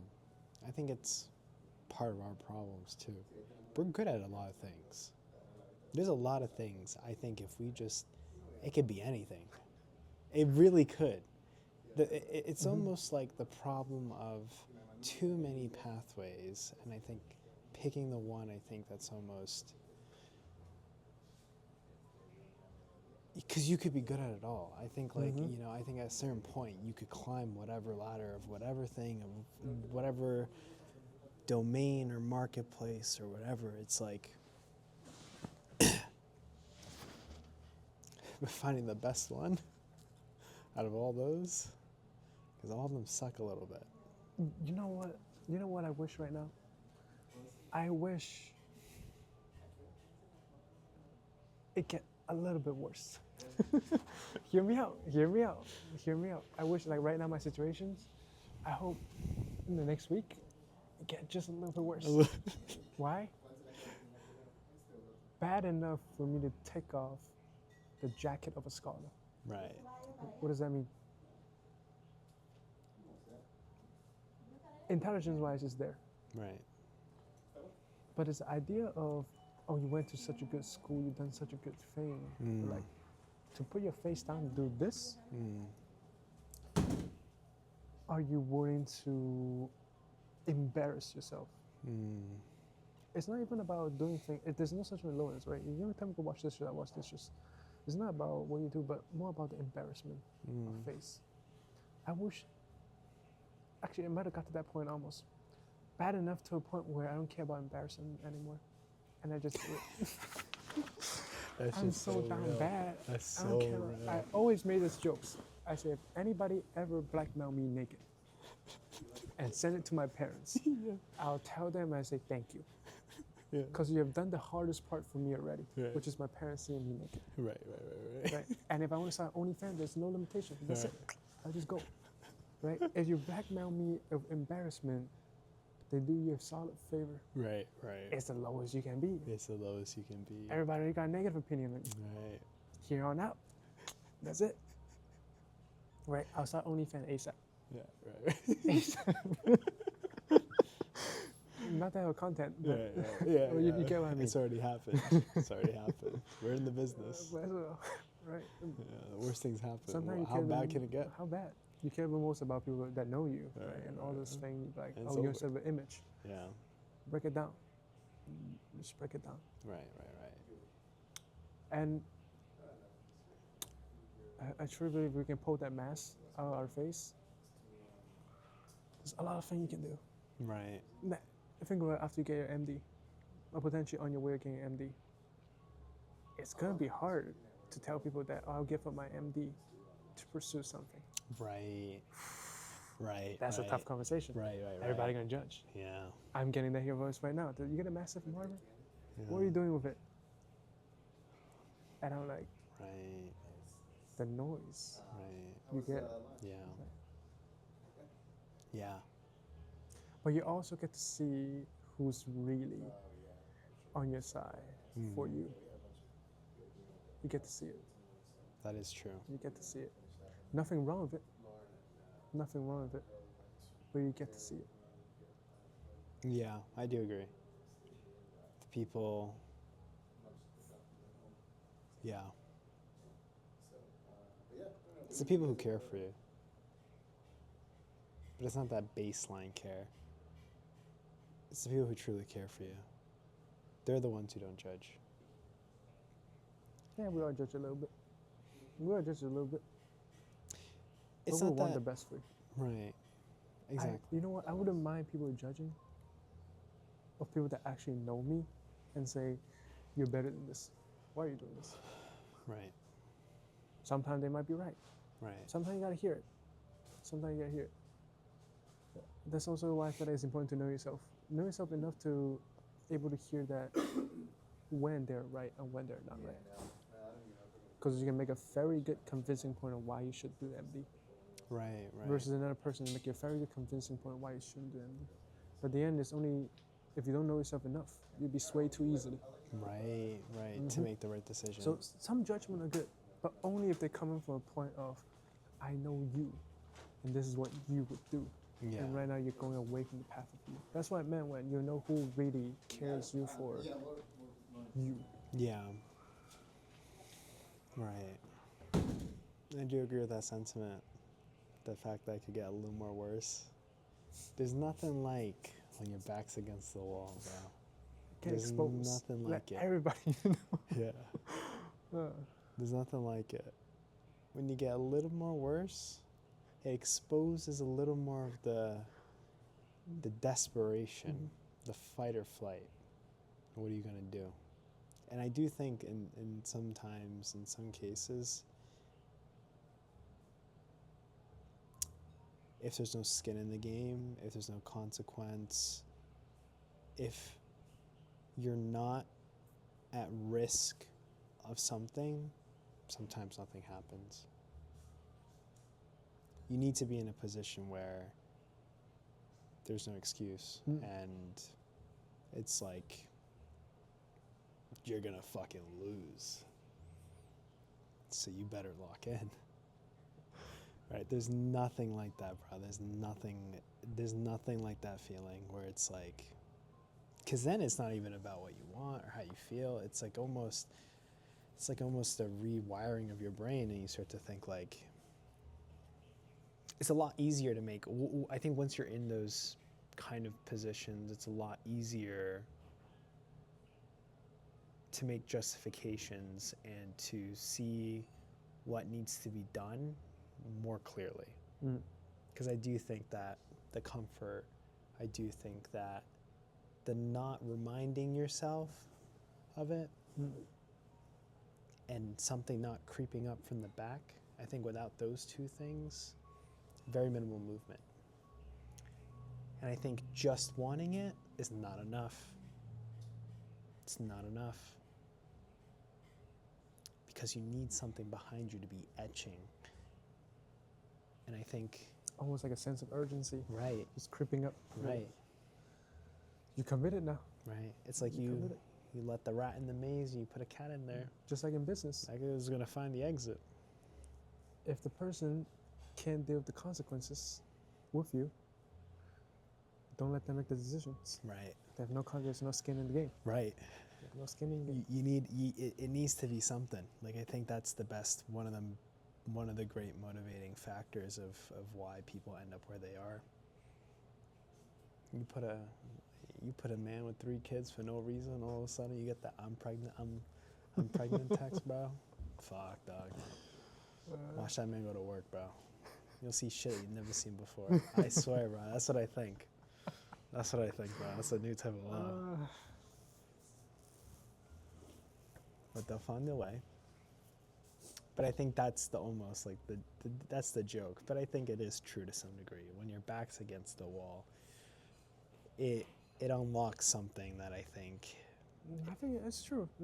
Think of school deadline, the most easy example. Right.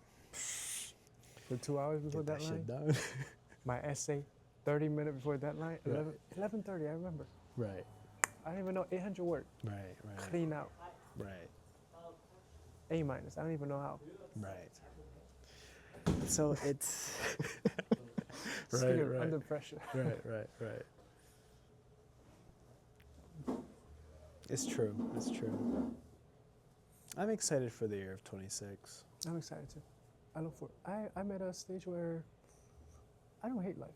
No. It's tough, but as I said before, it's what I asked for. Yeah. And I'm realizing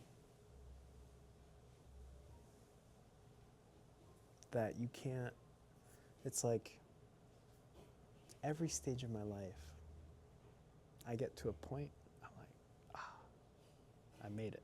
This is it. And every stage I enter, I realize it's all a fallacy. So, no, it's not that you made it. You just made it in. That's what that means. It didn't make you make it. I felt that. You just made it in. And I'm realizing, like, fuck. It's like lifting weights. You want to get stronger, you gotta lift heavy shit. It never gets light. It never gets light.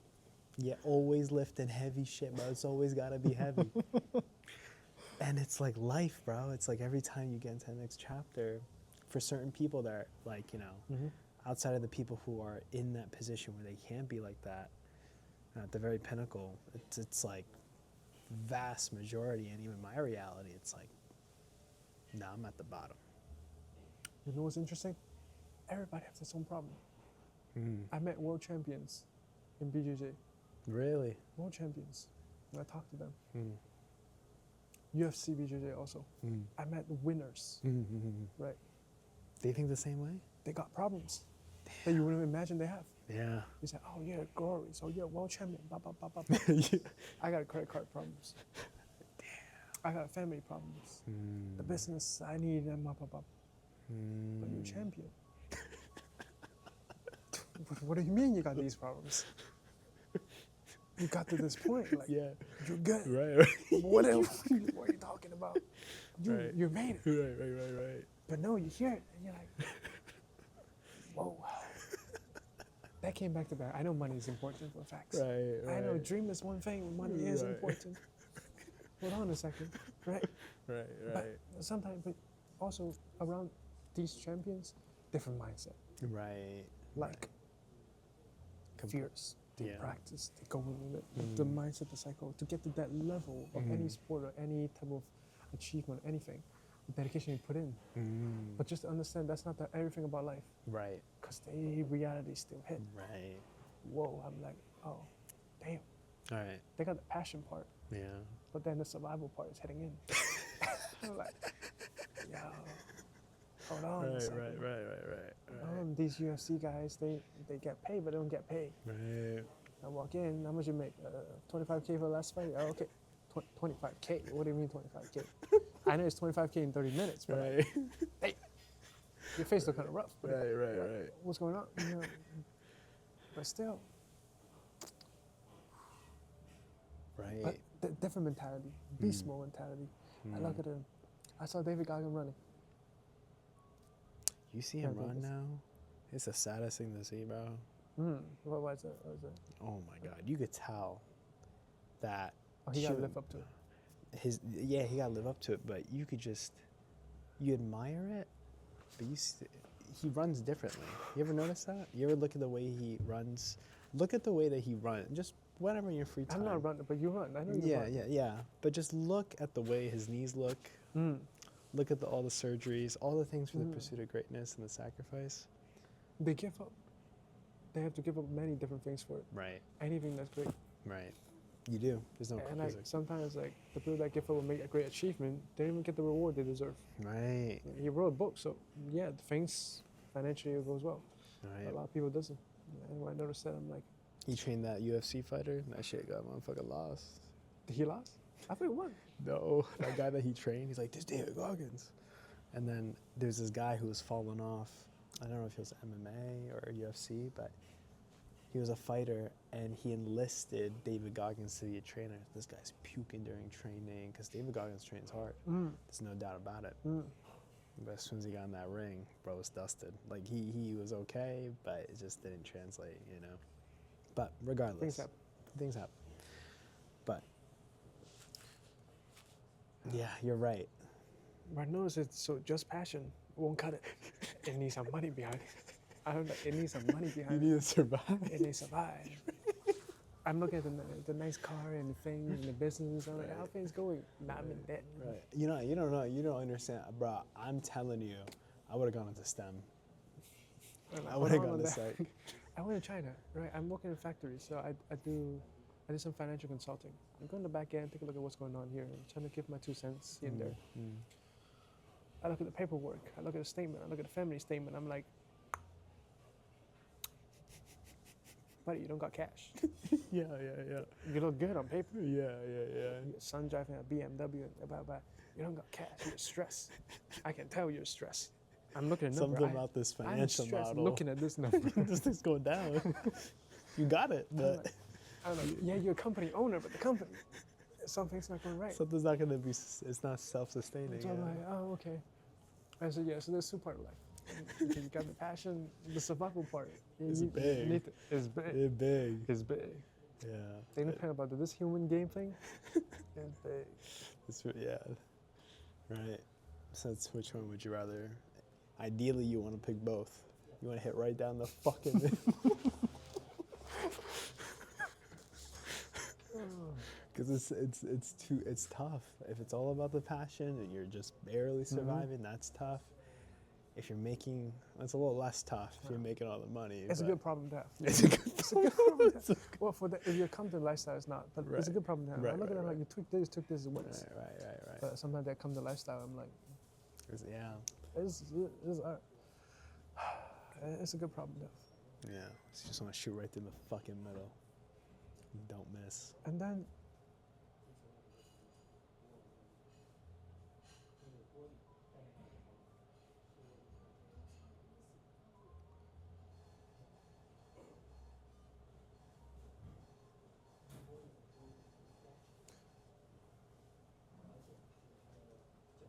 relationships.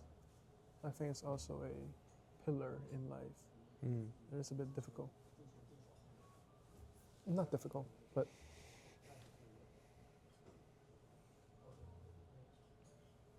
with certain lifestyles, due to value change. right?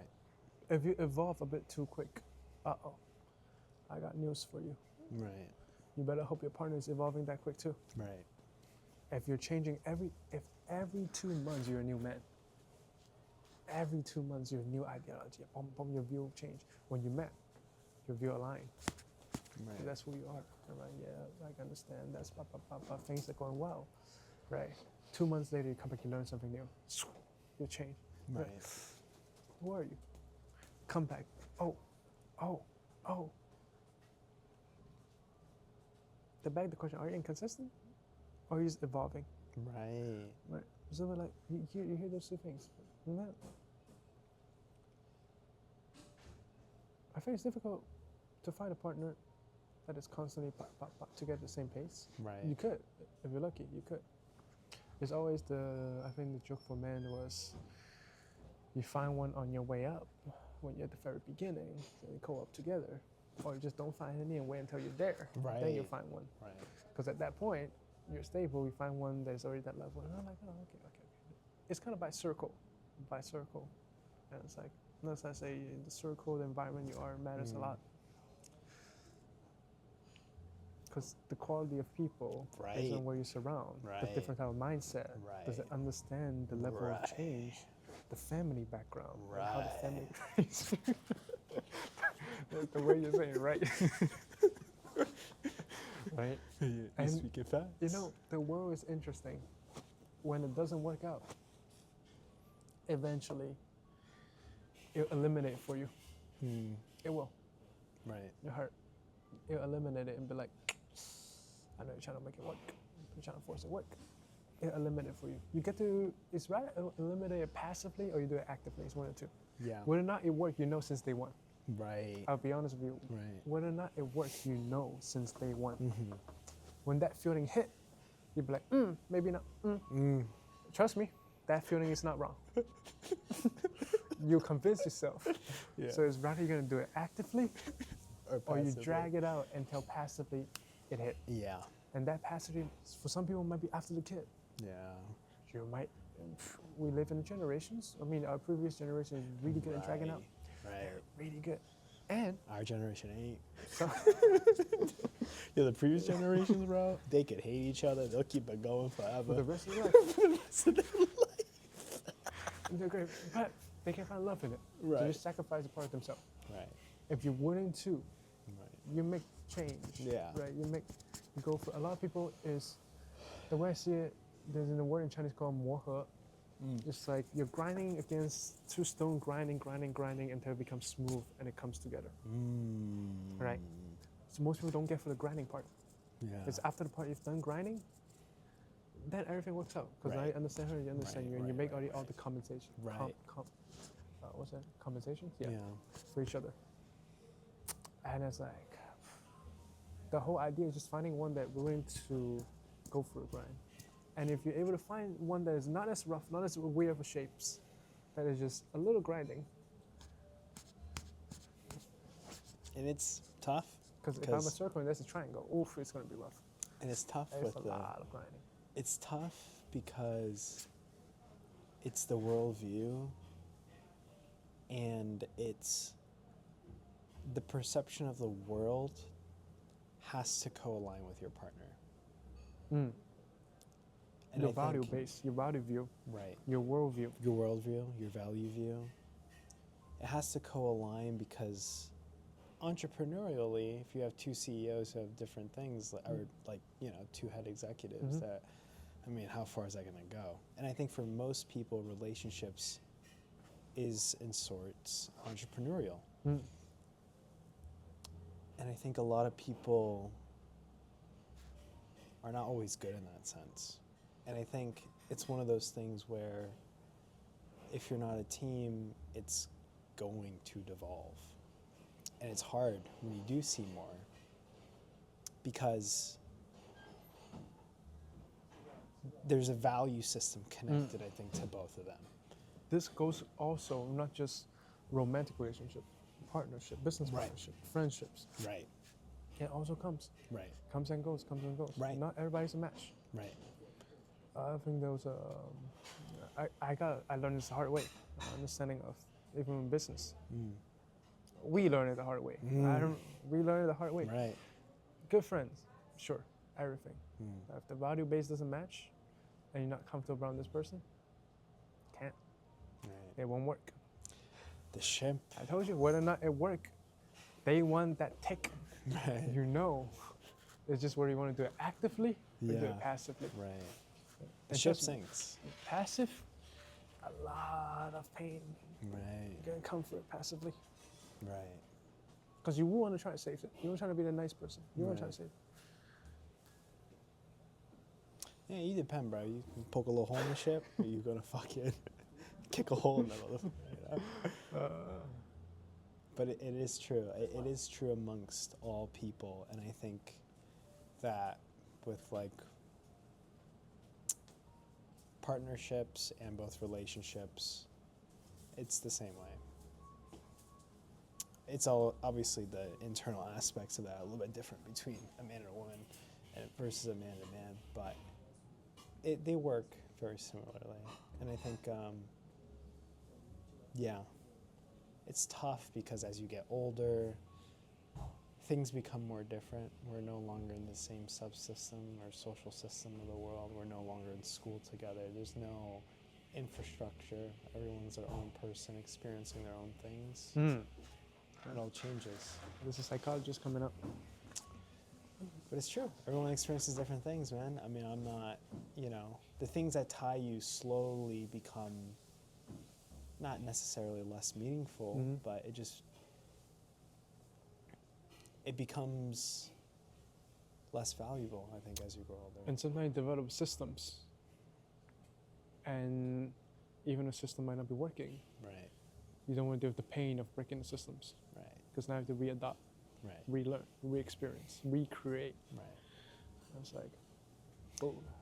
And that's the whole thing, even with people living passionate lives, people living just for the money, people being able to shoot right down the middle. I think that also integrates into it too. Like I don't think you can have both.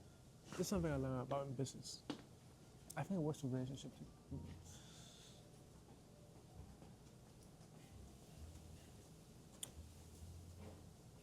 First of all, the first thing I said, if something doesn't feel right the moment you met, that's your sixth sense. You're telling you that, okay, because when you meet someone that you get along with, it clicks. First of all, can you get along with this person? Right. Can you really get along? And it takes a little time to figure it out. Right. Can get along. Yeah. Whether you see different jokes, humor level, blah, blah, blah. Oh, in the beginning, it's easy. Right. Some people fake it for a really long time. Right. Some people is just an open book. Like, here I am, blah, blah, blah. Right, So you get to, but there's something, you recognize enough pattern to a point where this is maybe not. Interesting. If you can't get along with the person, anything you do is miserable. Right. Right. This is true. And we talk about getting along at a difficult time. When something goes wrong, can you get along with the person? The attitude that they have. Let's say we messed up. When you jump on, I'm like, shit. Yeah. We fucked up. Yeah. Well, it is what it is. Let's try again. Right? Or is the person full of fit? Yeah. Or something, right? You're gonna feel it. Yeah. Or the temper, how they manage the situation, how they deal with it. But like, okay, you know what? If not in business, a dire situation happened on the island or something bad happened, I wouldn't mind this person on my team. If you can say that, you're like, okay, I really do trust this individual wholeheartedly. And be like, they have a capability to do it. 9 out of 10. Right. Even if the business don't work, it'll be a good experience. Right. You gotta come out of it. But if right off the beginning, you have to be careful what we said. You have to, there's some line, it allow you to become less and less of yourself over time. It's like, uh-oh. Right. That's a little sign. Life gives you so many signs that you just choose to ignore. So then you start to change. And you tell yourself that, it's the norm. I'm not even talking romantic, I'm talking about business-wise. Yeah. It's a business. We treat this, that's the stupidest word ever want to come out. We're going to treat this professionally. What do you mean professionally? I'm going to do this for a really long time, see you every single day. No. It's not about being professional. Right. This ain't a job. we're in business together. If it's a job, right? Sure, I got paid a salary to be here, blah blah blah. Yeah. Sure. But here, where's the business? Our skin is in the game. Yeah. We're not treating this just professional. This is life and death right now. Right. We're gonna treat this As like how we treat everything. Right. Let's talk about it. Yeah. The same goes for relationship. It's like somebody be like, nah, it's just a moment. That's just how a normal relationship's supposed to be. And it's just struggle you see online. Not everything's perfect. I'm like, wow. Some are about difference. Oh, here's something. I read this article. There's something that it came to mind. It's like, let's say I like reading comics, and you like reading non-fictions. You know that I like reading comics. I know they like reading non-fictions. And we respect that, sure. But if I read comics, and you think that I read comics, and that's a negative thing, that I should be reading non-fiction, that's a different view. Right. Now, one of them is, I respect we have different hobbies. Right. Versus one is like, why are you not doing what I want you to do? Right. That's a different value Right. systems. Right. You don't go to the gym. I go to the gym. Cool. Yeah. Why are you not going to the gym? Right. Oh, Yeah. it eat up over time. It eat up. I know plenty of friends that, powerlifter that want to go to the gym, etc. Partner, everything wonderful. But the fact that partner don't go to the gym, it eat them up alive. Right. Over time. Over time, it creep up. Over years. They could be the most perfect person, but this one thing will eat them up to the point where you can't unsee it. Yeah, and I have experienced this before. So we got build a bitch.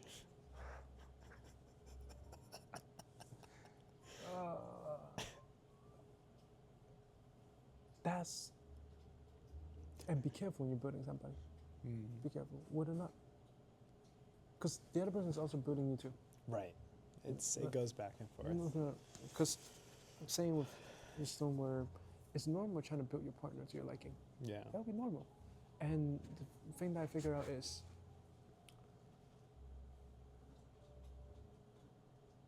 when you guys really like each other, friendships, partnerships, romantic relationships, you change for the other person just to make the other person feel better.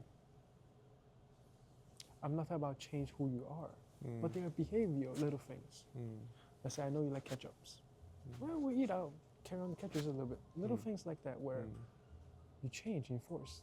It's not the main thing. A lot of the little things could be changed and added over time. The main thing can't change. Yeah. Mindset, worldview, value view, those can't change. Yeah. So the moment you pick someone, if somebody raised in a family that only know how to 9 to 5, then come from another person's family that my family just gamble in the stock market all day, every day, and we don't even lift a finger. Right. That's two different worlds. It is. Right. It's like, why are you not working? Versus, some I understand, some I don't understand. It's completely different. So it's like, some people are lessons. Some people are lessons. They're lessons. I agree. And some of these lessons might become consequences for cutting out you too long. And how many people I know that you might also know that have allowed their lesson to become consequences just because they're cutting on a bit too long. And some have yet to learn. Oh, they've had to learn. Some don't learn. Some call it character development. So. Yeah, bro. Yeah, some people call it character development. That's right. That's right. Yeah. I agree with that.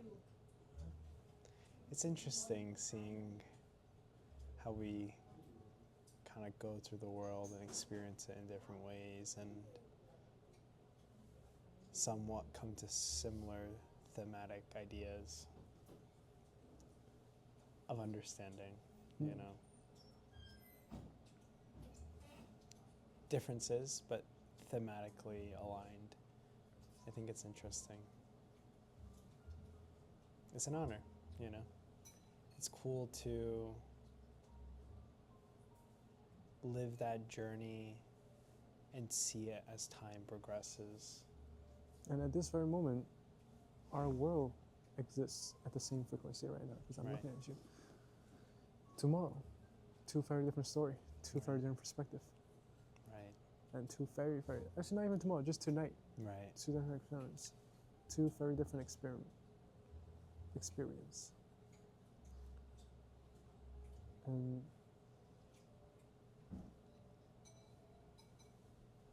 different paths too. this life thing ain't so bad. No. It's tough, but it ain't that bad. Yeah. It ain't that bad. One last thing that I do know, that regardless of what happened, that you must do when you're 24, 25, 26, before 40s. Right.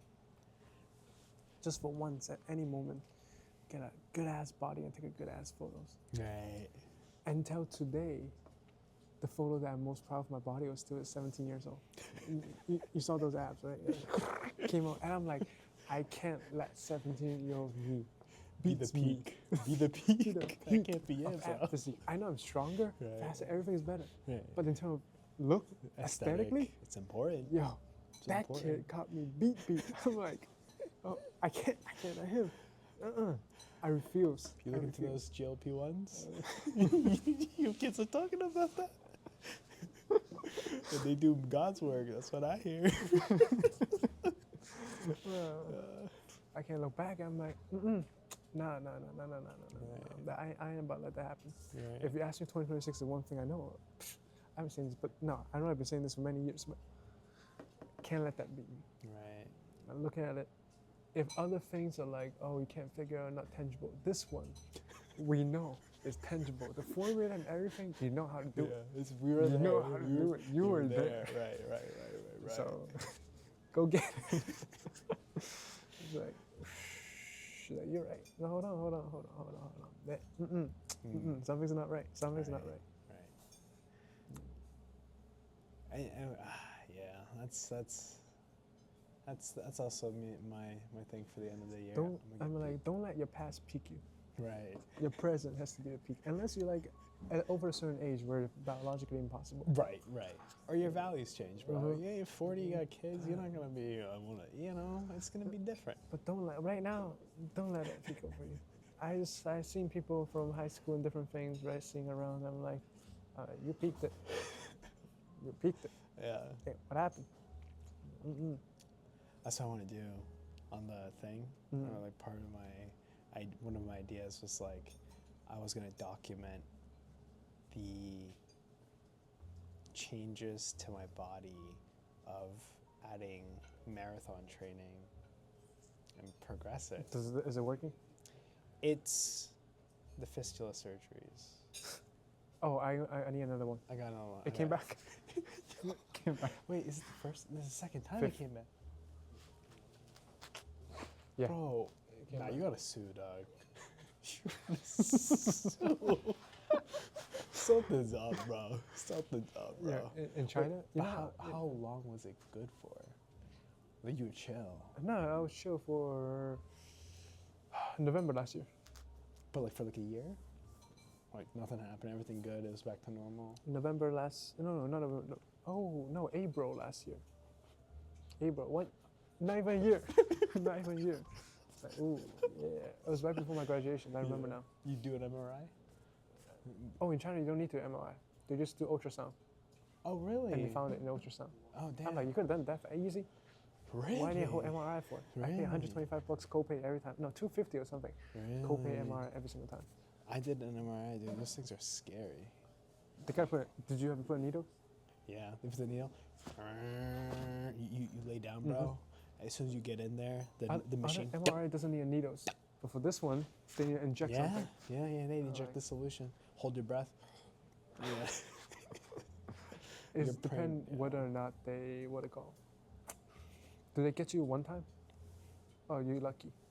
I only did MRI once. No, I'm talking about like the needles. They got it once? Or they put it miss? In once. Yeah. They miss and they do it again. She just kept going. For me it was once. I saw it kept going. I was like, yo, every single time. It's like, you dehydrated. You told me not to drink 12 hours before. What do you mean dehydrated? Right. Yeah. I got one more. They're gonna put I don't know how you went, but mine, they put the cutting set on, the draining. I got one draining set on. My shit, dude, and I told my doctor, I remember telling him, I'm like, yeah, like, because before that, I was running a lot. I remember telling him, like, yo, like, I'm like, I feel so good. Like, I was like running, but now with the surgery, I just feel so sad. And I can't move. I'm coughing, bro. You don't, like, I'm coughing and it hurts. After so, like, sneeze. Bro, it's the worst pain ever. I never thought I'd be in that much pain. Anyone who never experienced it doesn't know. They don't know. They don't know. Bro, I'm like 2 days because they prescribed me oxys. And I'm like, yeah, 2 days? I don't need that shit. Bro, I was on that shit for like a week minimum. You know when you urinate? Yeah. When it finished? What do you mean? For me, when I urinate and when you finish, when it finished, the muscle twitch a little bit. So every time I pee, I'm like, oh, it's coming. Oh. For me, sometimes, like, in the beginning, it's getting better now, but when I have to shit, bro, I gotta go. Because they shaved a little bit. You remember? Less than my 5, eyes? 10%. Bloodshot. You're like, what happened, bro? My whole stitches came off. Now I remember right then and there, you were telling me about that surgery, bro, and I was like, yeah, this sounds like something I gotta get done. Like, you start talking, and I'm just like listening. I'm not really like listening. I'm listening. I'm like, that's crazy. And then you start going into details. I'm like, oh. The symptoms start clicking. Yeah, I'm like, hold on. I've seen this before. Bro, because for mine, after my surgery, I took a massive shit. Like, I had to go. So after the surgery, I come out. I'm in my bathroom. I'm chilling. I'm still happy and shit. And I'm like, I gotta take a shit. Like, probably not the best idea, but you know what I'm saying? Like, I got shit. So they patted my ass like 5 times. Just pat after pat after pat. I'm like, what the fuck? Is someone taking off? I go to take the shit, bro. It was the worst pain. Bro, I called my mom, so you gotta go to CVS, like, right now. You gotta go pick up whatever the fuck they gave me. And then, like, I was waiting, bro, like 20 minutes. It's so interesting.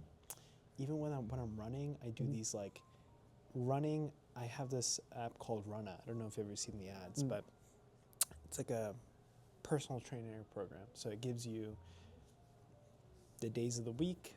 This day you run this. This is how fast you run. This one, chill run, 4 or 5 miles, low pace, keep it easy, you know. Every Sunday I have a long run, so now I'm supposed to run 11 miles tomorrow, but that it increases up and up. And on the tempo runs, they're the runs where you warm up for like 1.5 miles, chill pace, and you do some disgusting shit for like 2 miles. And when you're running, you see how slow time goes on that treadmill, bro. And when you're just like, you can't breathe, bro, your heart's coming out your chest. That shit, after that shit, bro, I couldn't lay down. I like had to lay down on the bathroom floor, bro. It was so cold, but the bed felt too comfortable. So I was like so distracted, and I was just like curling next to my shower, bro. In pain, calling my mom. Where are you? Where are you, bro? It was the worst pain. And then you take the pill, nothing happens. You gotta wait. You still wait 20 minutes. Like, thank God. At least 20 minutes. And then nothing happened, bro. Nothing happened. And I'm like, I'm just trying to go to sleep, bro. It was so bad. It was so bad. And now for me, they got to put one cutting satan, and that's it. That's it for me. Mine was clear, bro. You don't know. My doc was, we'll We'll see. They told me I was clear too. My doc was bricked, bro. As soon as he saw my MRI, he's like, oh, your ear's complicated. I'm like, shut the fuck, I don't want to hear that. He's like, yeah, one here. What the fuck? It's an intersysteric muscle. It's right there. And I'm like, shut the fuck up, bro. He's like, usually in a normal procedure. And I'm like, oh my God, I'm cooked? Is this what you're telling me, bro? I'm cooked? Yeah, bro. So they gave me, I don't know how many surgeries they gave you. They gave me 3. They're about to give me the third one. And then I think of one of them. You got 3 already. I got 2.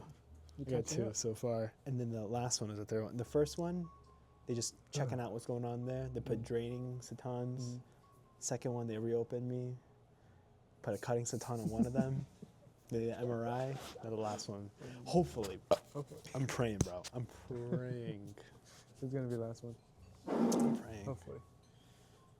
But your shit reopened. It came back. But you know what? Looking back, it's painful in the moment. It's always like, I remember how much pain it is to the point. But right now, us talking about it, it's funny. It's really funny. Because we're not in that pain, bro.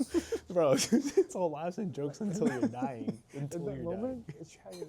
The moment messed up thing could be happening. But now looking back, it's funny. It's hilarious. We're laughing. In a couple of months, we're back again.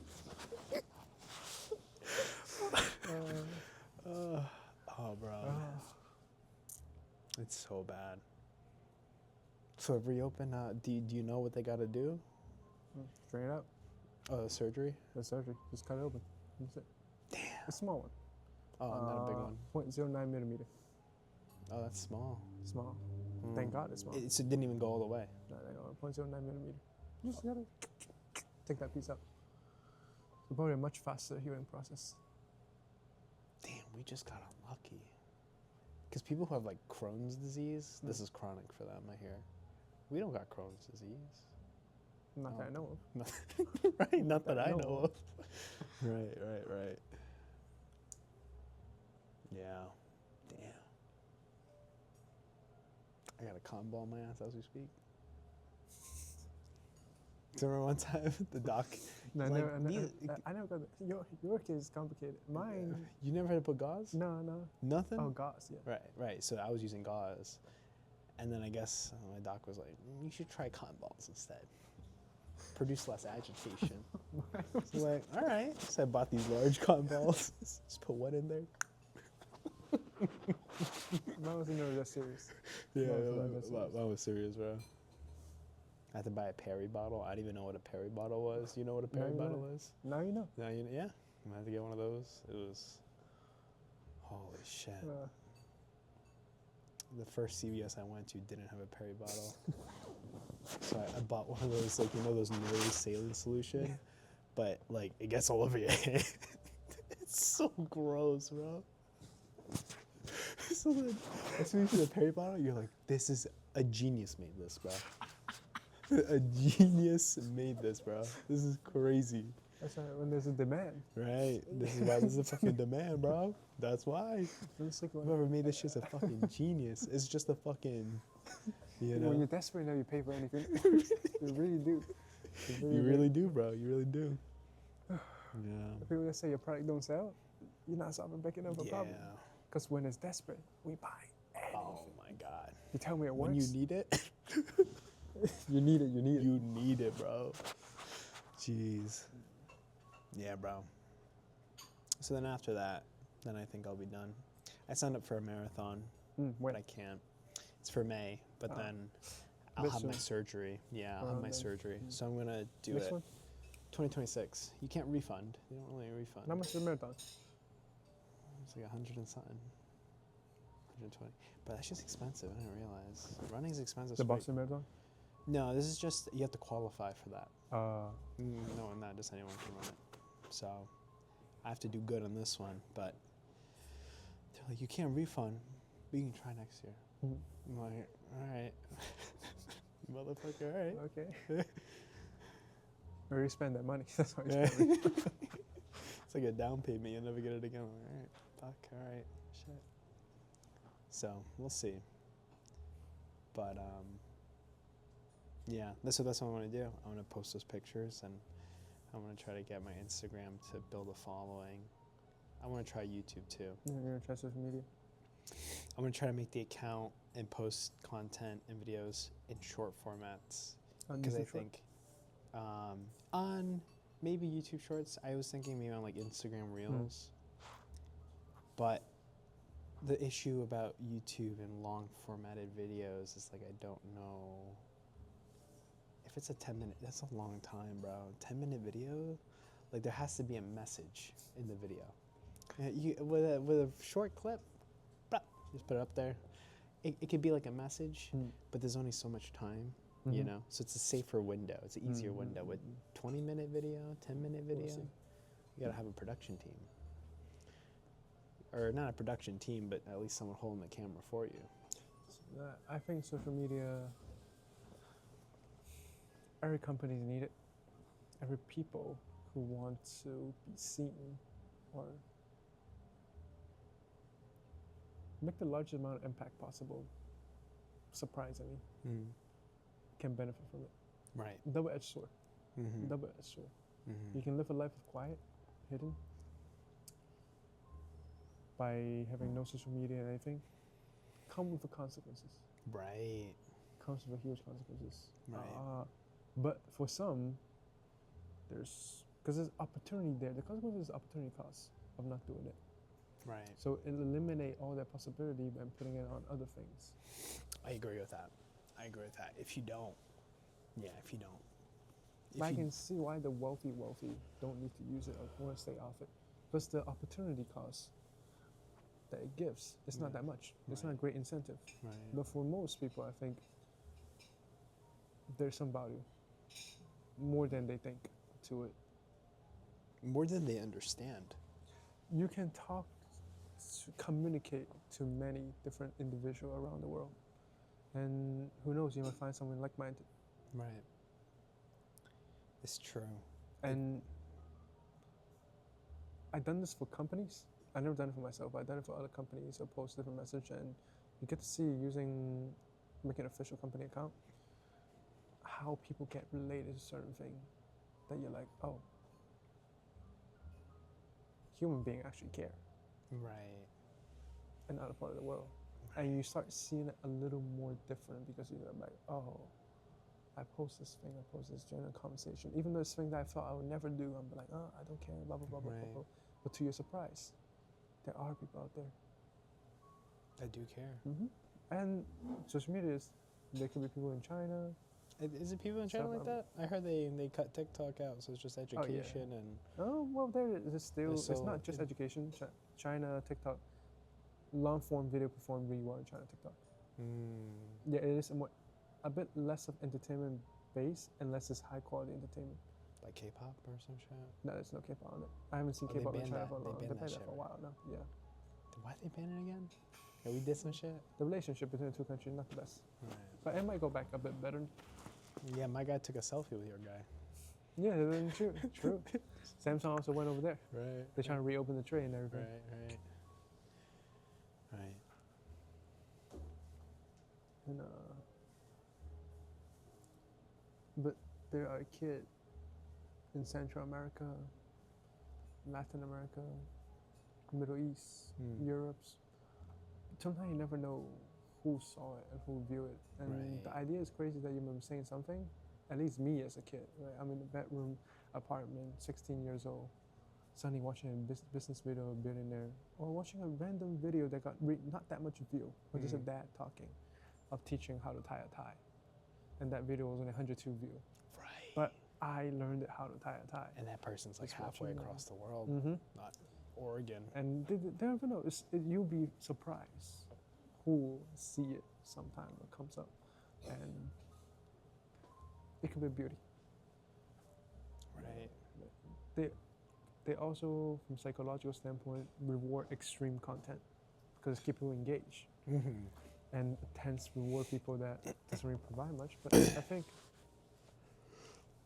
this is true. The other side of the world is currently developing more, so it's putting less value of extreme content, but more value-based content. In the U.S., I think we're gonna come along eventually in this side of the world, hopefully. So. Yeah, so I was thinking about, it's like, if I do make a video, should I do like a vlogging, day in the life, show how it goes down? Yeah, who knows? Just start. Right. Just start something. I think we'll figure it out. We gotta shoot. You're right. You gotta shoot the gun. The repetitions come out. Yeah, you just gotta shoot and post. But you can study the formula. Right. But nothing teaches you like you missing. I think. You shoot the gun, you're not going to always hit the target, but the more you shoot, the more likely you're going to hit the target. And it depends on where you want to shoot. Yeah. Where you want to. Right. And I think it's interesting because the med route is like the route that I'm currently taking, and that occupies a lot of my time. And in our world, our generations, things have changed enough to a point where we're no longer able to ignore the new way of communications. Right. Yeah. Right? Newspaper, radio, TV, they're used to constant to it. We get to a point where you can't really ignore it. AI, some people will ignore now, but in 3-4 years, you can't really ignore it. Yeah. It becomes to a point where, are you adapting or just denying? Right. And now you're just relying on an old system to potentially work for you, and the world is telling you, but like, hey, you're not we're not necessarily rewarding the old systems. Right. Even people in the medical industry. Right. The Dr. Mike, or different people, different doctor persona, Dr. K. There's a They reason go for Dr. medical, Mike, but there's a reason he's on YouTube. There's something to it. The system reward difference. Right. Even back all the way back to the Roman Empire, gladiator is that who make the most noise, capture the most audience. It's the influence that ones have. The people promote not how hard you work, or it's just what they see. Sometimes it's not about who you know, it's who knows you. Right. Right. It's true.